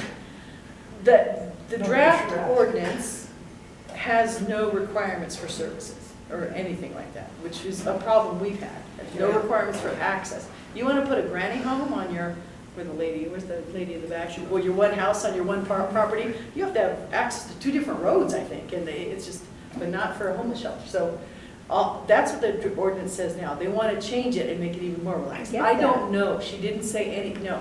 They've not, the response they gave us today was just, oh, you got it wrong about industrial. It's really a service use, so you got it wrong. And it's like, well, that makes it even worse. So I don't know. I don't know that they care about services, but this is what we've been asked to do, to give input to regional planning on what we think of this idea. Now, she did say it would be by right. She would, could we do it with the CUP? Could we do it now? Now, here's the problem. I'm not done, sorry. The problem with the CUP is that the approval threshold is non-existent. It's just, and of course, the county never enforces its CUP restrictions anyway. We've got lots of uses here that are subject to CUP that don't have CUPs. I think we need to request that's tied directly to the amount of services that are available. In other words, sure, you can put as many as you want, as long as there's X number of facilities to accommodate and support those people. Well, to say that though, Jeremiah, we would have to know what sort of services you really need. Like Correct. how many drug rehab beds? I'm just saying, that's the opening salvo, we can build out what that means, but I think that that's a good thrust because it's showing, one, you have to look at it holistically. It's not just a problem like we can stick these people out in the desert and forget about them. But it's temporary. Yes, of course, it's always temporary. But the problem is the people may be temporary, but the situation is permanent. Exactly. So there needs to be a pipeline, and so part of that pipeline, we want to help them understand that they need, if they're going to do this, is that there needs to be, for every 10 people, I mean, like, so for instance, the Zoe project, they talked about, hey, we have 2 staff to 3 staff. There needs to be some equation of service to body. How do we? So you wouldn't recommend what that is? You just well, I think we need to come up with either some recommendations, because otherwise they're going to come up with one I know is going to be terrible. So well, right now they don't require any supervision unless it's. Well, I'm not saying supervision. I'm just saying we have no services. There's no infrastructure. I agree. So in order to support that, you know, what do we think what would you need to support that? Well, I think we could look around just even surrounding communities that do have that. Yeah. Like, well, they have, you know. The shelter, they have places to feed, I mean, there's a job center, I mean, there's all these things that I think we would need to load up and you say. What you're talking about, though, takes probably 50 hours of research, and I'm not doing it. So, I mean, if you, no, I mean, right, figuring out what the right balance is for all this stuff. And so I'm all behind it. Somebody else does that. But the other thing is this is going to take somebody else 500. We received a response from regional planning regarding our inquiry into the delay in processing the water hauler CUPs and why a hydrology study requirement is being imposed pursuant to CEQA, since they are all existing operations that do not seek to expand their use and are therefore exempt from CEQA, at least 3 different ways. Regional planning, in their response, which came in today, right, indicated that it is Public Works that is imposing this requirement, so it seems my reading that it's not motivated by CEQA, although that's what we were told a year ago, that it's because of CEQA. So our letters addressed the CEQA issue and said there's no CEQA connection here. So regional planning in their email said they are in the process of finding out from Public Works what is driving the hydrology study requirement. And I wrote them an email back today saying that we are anxiously looking forward to hearing what the driver is, as well as, and this is the important part, the local ordinances or state statutory provisions which underlie that. Yes. Because it seems to me that it's just a requirement that's been thrown on. That's all we do. Well, you cannot impose it. I understand, but it is an unspoken policy, or it's a spoken policy that's unwritten. I think it's enforcing code the way they want it to be written rather than the way it actually is written. And, you know, you got 3 or 4 water haulers here that need to get together and apply some pressure on them. I know, they're not over barrel, they actually can collaborate with each other to a common end. Well, we committed to them that we would carry the torch as far as we could on this issue and get down to the bottom of this hydrology, because really there's nothing to it. There's no requirement. I know there's no code requirement. I know there's no CEQA, so there's nothing driving this other than whatever the agenda is at Public Works that we can't seem to understand. And they're certainly not going to tell us. Make thirsty people. But if those water hauler CUPs do not get renewed, or if any of those water haulers go out of business because of the ARB standards, this community will suffer terribly. And a lot of people are going to leave. And I'm not having it. I am hard over on this issue. No, I understand.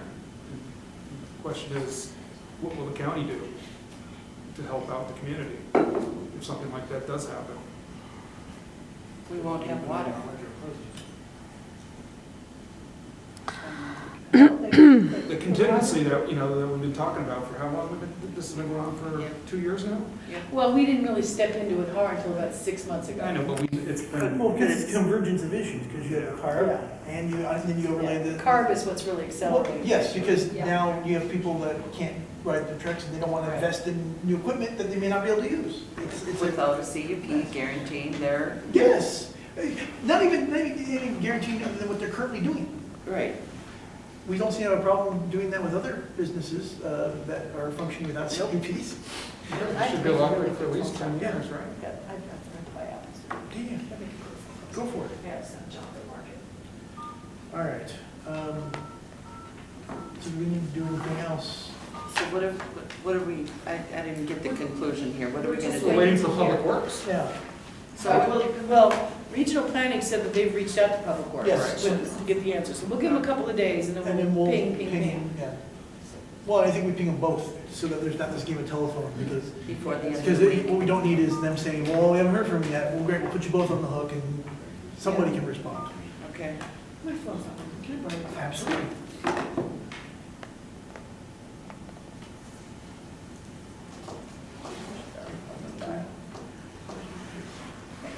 That's that. Unfinished and new business. There was, we talked about some unfinished business. Yeah, the measure dubbing committee. Sorry. No, it's okay. Well, we'll come back now. Is there any Well, other? going to a little bit of unfinished business. Yeah. Jackie had written an email to the county asking for the supervisor's help with the ESPS. Oh, yeah. And I'm not seeing a response. I didn't hear you tell them on what. Jackie had written an email to the supervisor about getting help with PSPS. Oh. We have not seen a response. We have not seen a response on that. I reached out to Senator Wilk, and there's no response there either. I forgot to follow up with a phone call. Well, you did send an email. To Senator Wilk? Yes. Yeah, you know. Okay, good. You may not remember it, but yes, you did send an email to Senator Wilk. But there's been no follow-up on that, which to me disturbs me a little bit, because he was here at our meeting, we invited him, he used it for Facebook live streaming, Right. and suddenly incommunicado. So hopefully that is just that not remain that way. Yeah, I know he's taking, seems like he's taking a tack of trying to, they had the hearing day, it's a different, Yeah, so he has a way he wants to work on this, but I also believe that he has responsibility to help us with the way we need to work on it. We can't use his tact, it won't do it. Oh, yeah. So just give us a little bit of assistance instead of making us drive the whole bus, Yeah. the whole whatever it is. So I'm a little frustrated over all that, to be honest with you. Well, do you think the supervisor would, okay, so last meeting I talked about the letter that was written by this county of Santa Barbara, city of San Luis Obispo County, cities and counties, joint letter among these advocating on behalf of their residents who had power shutoffs to the PUC. You know, do you think the supervisors would do something like that for us? I don't know. I think, did you wrote a letter? And I wrote, sent an email. I didn't take them. Yes, that's what I thought. And I sent it, I think, to everybody, to you and Donna and Adele and. Yeah, because I'd sent the same information. Yeah, I know, you're really good about that stuff. I don't Telling know. people stuff, yes. Huh? No, I love you, Chuck, you're awesome. But I don't know what to do. I I mean. know, and my understanding is that Wilk was trying to get a special session of the legislature. I don't know if he was This morning, listening yeah. to a Republican asking for that.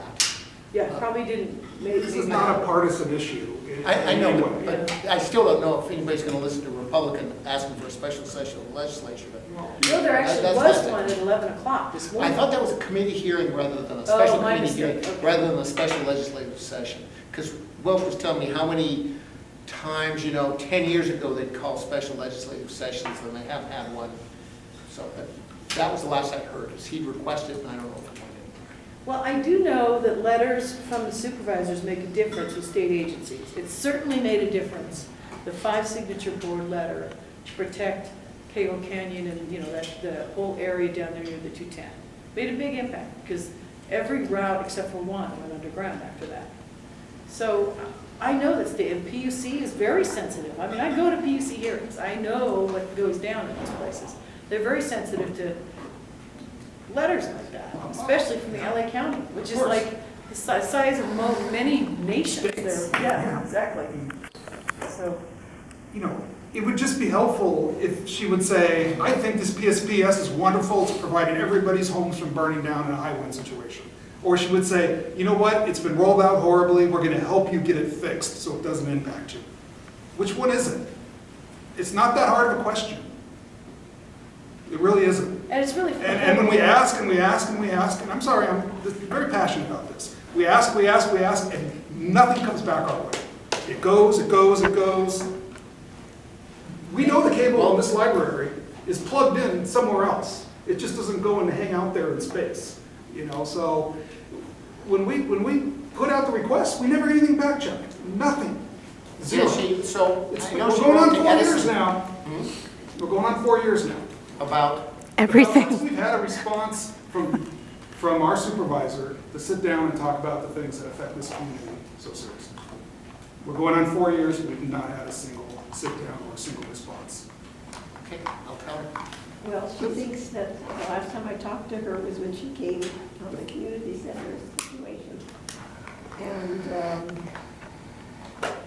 she thought that meeting with Adele that you had before, she thought that was Enough? enough. Or- Well, no, I'm sorry, I'm gonna play devil's advocate here. She and the board office was very supportive on the, remember that using the right-of-way lines and all that other stuff was basically doing the SCA? I mean, she jumped right on that and was responsive. And we got a meeting together with Adele before the hearing on the prohibition on the drive-throughs, which we got a clarification in the motion that it was based on when the application was submitted, so at least it's frozen in place there. I mean, I don't know that I would agree with that we haven't gotten anything, but there are some really huge issues of concern that we would like to talk about, you know? And like, for example, Well, like staples of PSPS. life. I'm sorry, Jack. Water. Yeah. And I'm sorry, the whole SCA is a net loss for the community. Oh. We have lost massive amounts of ground on that. So maybe we get one little thing here, but we've lost so much on the SCA in terms of set-asides and use, loss of use, and, you know, it's so, no, we're going wrong direction. Yeah. But things like the high-speed rail and the PSPS, we need help from the supervisors. There's nothing, I mean, we're doing everything we can. We're already queued up to be a party in this proceeding and do what we can. And the county went to bat for Porter Ranch. They were a party in that OII. So, you know, it's not unheard of, you know? So, anyway. Jeremiah suggests changing the name of Acton. If we change the name of Acton to Porter Ranch, would that help? Like, How about Malibu East? Malibu East? We're not a big enough voting bloc. Did you discuss with everybody about the well yield situation? You said something to me, and then I haven't mentioned it to anybody. I know there's just so much. Last week, the county declined to change the well yield requirement for building a single-family new constructed house. From 2 gallons per minute? From 2 gallons per minute, even though they agreed and admitted to our Guadelphi Town Council representatives that a ½ gallon per minute was adequate. Why? So did they say why? And then refused to change it to that. They say why? Pardon? They say why they're not changing it? Because they thought if they allowed any more uses of water, it would negatively affect existing homes. So they can say that without a hydrology study? Yeah, that's interesting. It seems so. That's, you know, that's... What would the effect of homeless shelters have on that? But they said it was, you know, for the good of the community. Which community they're being good to, I don't know. If But they it want to certainly benefit isn't the ours. community, they can expand AVAC into areas. They can bring water, you know, they can do what most governments do, is provide for people. Well, yeah, but not Los Angeles County unless it's to their advantage. I'm sorry, Chuck, nothing personal. But I Water think you lines know are we're, expensive. I don't think anybody's gonna be out here paying for expansion of Waterworks 40 down in front. well, District Yeah, 37, because it's not government's responsibility, right, Chuck? I mean, what is the county responsible for these days? well, I'd like, yeah, you Well, know, if we went to the county and said, here, The Willie, District 37 should expand into Acton and Agua Dulce. I can count the office that too. they're already expanded to the Casulas project. They're already legally expanded along with AVEC into Agua Dulce for the Casulas project, which is now something else. Oh, from the other side. They've annexed it. Now, the position of this town council is not that they should extend District 37. no, I'm using Yes, this as an example. so that is not the takeaway. We have not voted on that, so, No, but to clarify. at some point, does the county not have any responsibility if we lose our water haulers to make sure that we have a safe place to live, where we can get water? I mean, everybody's happy to bring water in from further away. Okay, Tom, the county has already made its position clear. They will red tag your house. All right. That is the county's position. That's why houses are going to roll up in this town. They have no obligation to help you secure your home. They only have an obligation to red tag it, and that is exactly what they said at that meeting.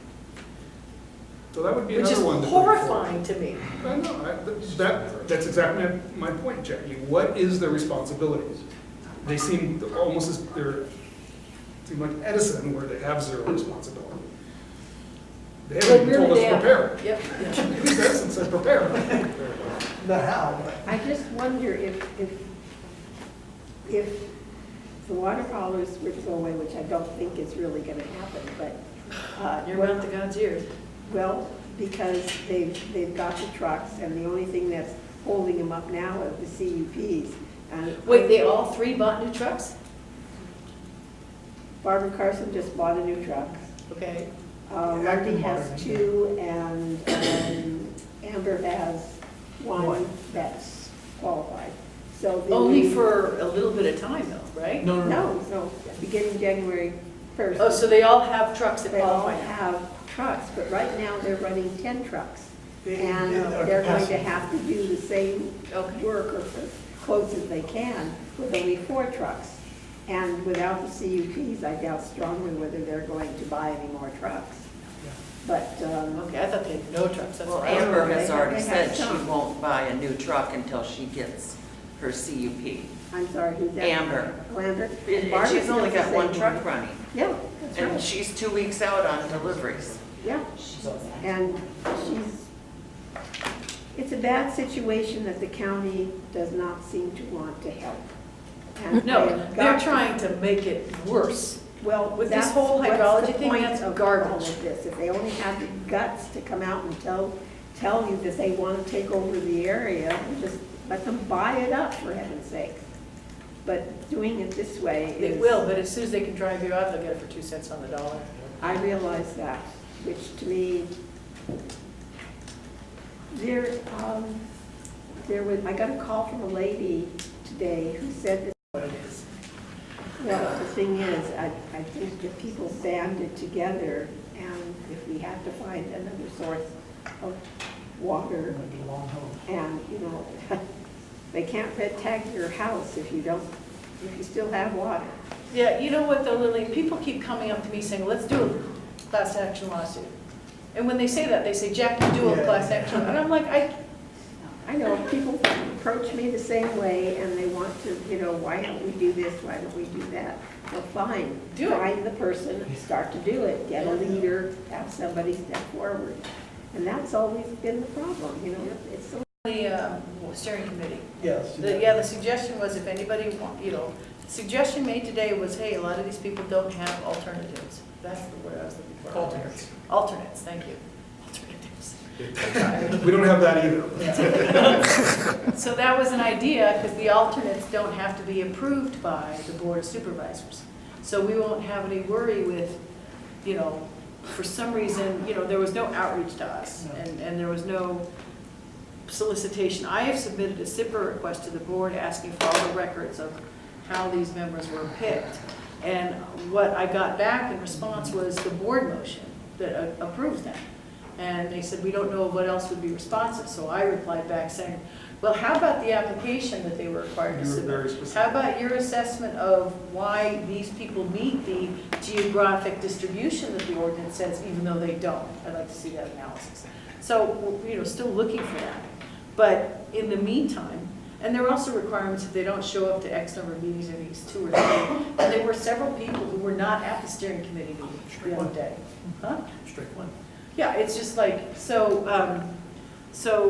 you know, I got the assurance from the gal from Sierra Club, who's a city resident, that she will represent all of us. We don't have to worry. And I explained to her that, no, she's actually really great. I'm not trying to be funny. She's a really, I actually have a lot of respect for her. But I said to her, you can't represent an area you don't know. You know, you know it as a Sierra Club person, but that's not an Acton resident person, right? At any rate, so the idea floated today was many of these people don't have alternates. We should throw our hat in the ring to be an alternate. I am not going to be that person because, first of all, I don't think it would be acceptable to anybody, and I wouldn't even be picked. Second of all, I have too many other things to do, but I'm going to be going to the meetings anyway. So if anyone else maybe wants to do that, we as a town council can recommend that, you know, Diane's back up or whoever's back up, you know. What about this idea, Jackie? We've got a guy sitting there holding 3 seats. Mm-hmm. Let's pry 2 seats away from him. Well, unfortunately, the seats... He said he seems like a good guy. He's a good guy, yeah. So the seats he's sitting in are they're called municipal seats. So they actually have to be a representative of the agency. So this whole safe, clean water thing was built for people, for communities and watersheds in the LA basin, where there are like 10 cities, okay, in one watershed, say, for example, and hardly any unincorporated. So they has a formula. You have to have X amount of, the watershed has to be in your area, or your area has to be X amount of the watershed, or X amount of the people there, and that defines how many seats you get in the municipal thing. So they'll have City Santa Clarita or whatever. So I thought his was not a municipal. I thought he was sitting on one that was supposed to be a... Well, Kirk wasn't sure, and I didn't, you know, I was asking a question, but there was so much terrible stuff from the audience anyway that we couldn't even explore it. But so I went back and I analyzed it, and he is a municipal guy. So he is representing... It's not a community seat. It is a municipal seat. It is a municipal seat. So he's not a, what they call it, they're stakeholder seats. There are 5 stakeholder seats. And they're supposed to represent the area. And they're picked by the Board of Supervisors, handpicked by the Board of Supervisors.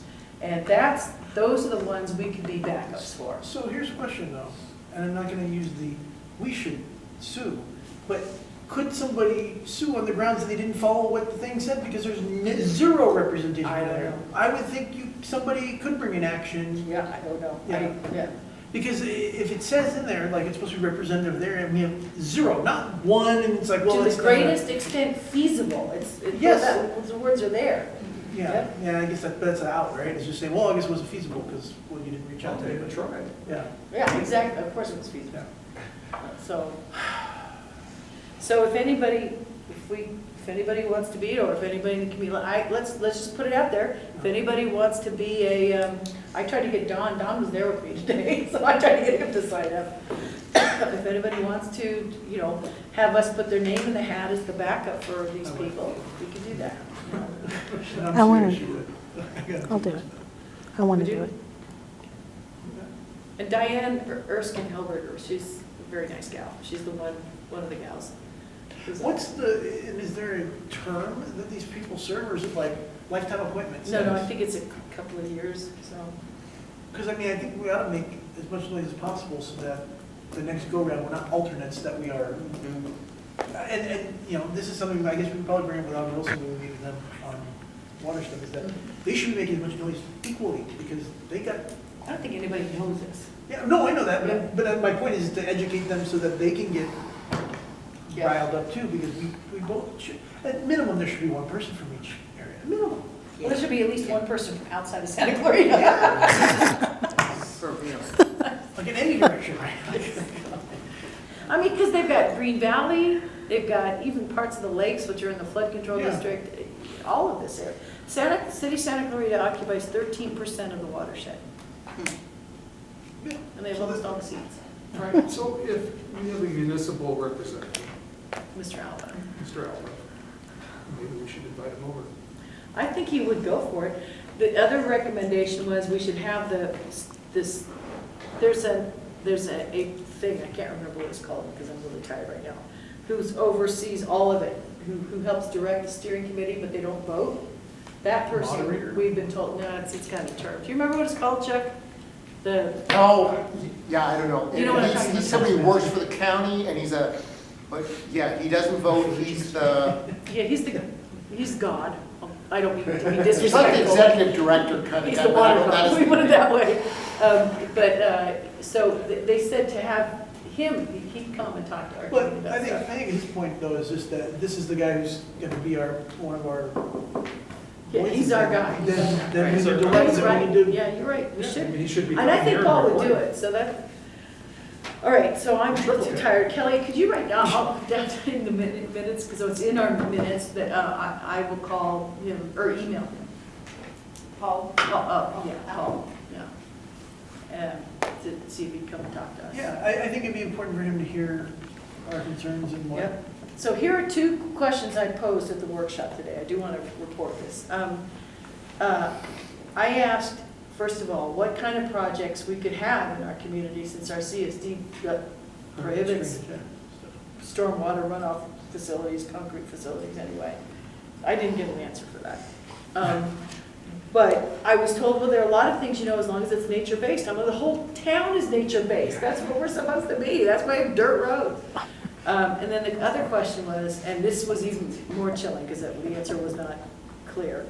So this money, it's taxpayer money, is going to be given to nonprofits or a person or a city, and they are going to build a thing, whatever the thing might be, a small dam, a detention basin, whatever. And they will have responsibility for maintaining it. And they will have to every year or every whatever get money from this fund to pay for the maintenance. Of course, the fund, these are all 50-year projects and the funding ends after 30 years. So I did ask what's going to happen with that 20-year gap. But then, they'll still probably be renewed. And I'm like, I don't know, maybe. So and then the second question though was, when this project fails and somebody's property is damaged or somebody's injured or whatever, who's liable for it? That is exactly what I asked. Well, the entity would be. And I said, so it's a private organization. And I told them about SunCal. I said, in the middle of our town, there is a big subdivision that was approved, and all this grading was half done, and the land was ripped up, and then the company went belly up. And so we asked, can you put it back the way it was, or at least finish it so that the drainage is not messed up? And we were told by Public Works, don't worry, they had a bond.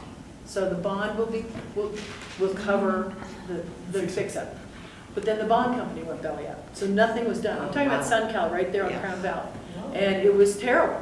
And so I pointed out today, I'm like, there's no, if you give this to Joe Blow or, Sally's nonprofit or the Acton Women's Club, because I think, because they had a great engineering idea.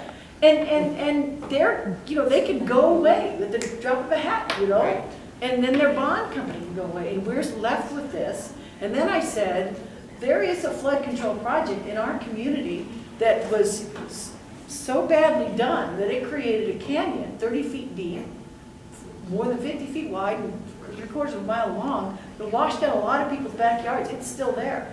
So, I have living evidence of these stormwater projects that you guys think are great are horrendous in communities like mine. And this Joe Blow company is going to come up with something, and you guys are going to approve it, and he or she's going to build it, and we're going to have to live with it. And then they're going to be gone. I want to know who's going to back these things up. And the guy said, well, in your area, it would probably be the county. I'm like, probably? What does that mean? Yeah. And he goes, well, we haven't really, talked about that. He promised he'd come back with an answer, which I appreciate. But, we can point to real living problems where, things done by the government were terrible and they're still a mess, and also done by private where they're a mess. And so, the liability issue wasn't answered, the long-term maintenance issue for a 50-year project and the funding that ends in 30 years wasn't answered. I asked, where does CEQA fall into all of this? Well, this is just a funding project. There's no CEQA. And so when they get the permits to build the project, so I said to her, okay, you're speccing out an entire, say a big detention program, right? A big detention system, right? You're going to have engineering, stamped, final designs, everything before you fund that project. Yeah. Yes, that's true. Okay, so then where does the public comment happen? Well, when they pull the permits, I said, well, they're going to be ministerial permits. At this point, I don't see what the permit is going to be. And then I said, the whole purpose of CEQA is for the public to comment at the stage where it's being designed, which is before you approve the funding for it, because you're making them do the detailed designs. And then she said, well, if they go through CEQA, and if there are changes that have to be made, because if the public does comment, which assumes they have to know about it, then they'll have to come back to us and we'll have to review the whole project, we'll have to redo it. And I'm like, this is just ridiculous. It's like making a joke of CEQA. It's like the sustainability plan. Oh, that's not CEQA. Yeah, but just because you say it's not. Yeah, it's not subject to CEQA. It's like, how? Oh, well, it just isn't, because we're not really going to implement it. Yet when you read the implementing ordinance, they're all over about how they're going to implement it. They've got people reporting back in 3 months of progress reports. Department heads' salaries and their reviews are contingent on how well they've implemented the sustainability plan. It's like, sorry. So this whole water thing, So I think we dam up the Santa Clara. That kills the watershed for Santa Clara. We take over all the W funds and we're good. Solve it all. you got it. You make that happen. So, Get out your shovel. and you're. No, I'm gonna use the funds, this is the project. We're gonna use it to beat it, there you go. Then we'll vote to dissolve it and. It's available. Well, then we also have water for the water house. See, solve all the problems. Oh, God. You're brilliant, Jeremiah. No. That's why he's here. That's why he's Get paid the big bucks. It's a huge salary. That's why I'm here. Okay, items for next agenda. I don't have anything that came out of this meeting, but. We have to have officer elections. Okay, good point. I will put that on there. Is that for next time? Yes. Yeah, we should might as well go into it. Oh, can we put on the equestrian, Yes. absolutely. How children and horses destroy the SEA? Yes. Yeah. We called it like Angeles Forest Area Restrictions, yeah. I've gotten through about a third of all the documents, and I need to get together with Becca and Bonnie, because before we take a position, we need to make sure. Find out what they, yeah. So I would need to, but maybe can we put that on the next? Absolutely. agenda? Can you open up the correspondence real quick? Yep. I forwarded you an email from the district, the AUSD. Yeah, I'm not sure if you want to bring it like whether. Okay, so Yolanda asked if the superintendent can be put on the meetings as a standing item for a superintendent's report. Absolutely. I don't know if this still stands after I went over. Wait, for our meetings? Yes. For our meetings. To come and so. That would be something. Yeah. Wow, that would be huge. So, the first of the yes, I would say the first meeting of the month, we can fit it in with. Yeah. With all those, that would be fantastic though. So can I? Want me to respond? Yeah, so can you relay that? Sure. I didn't see that email. No, I think you texted it. No, I forwarded it to the ATC. I remember seeing it. But then we talked on the phone, so I don't remember. I stuffed the big two pies tonight. What kind of pies? Apples. In I think I'll 10 just do words the or- apples tonight and bake it tomorrow. What? In 10 words or less, what was the last agenda? The superintendent has asked to be put on as a regular standing report for the superintendent of AUSD. So we're going to put them on the first meeting with all the other reports from library. Report on the district. So you want the district superintendent to send a representative here or come to? No. The district had contacted me And asked. and asked if the superintendent could be put on as a standing item. Oh, really? Yeah. But that Yeah, doesn't mean that's he's not, surprising. is he gonna come every week? Or Every other, we'll try So some. that's what we were saying. Once a month. If you can. If you can, we're gonna put a clear spot where we'll add him to the agenda for the first meeting of the month with all the other reports. So maybe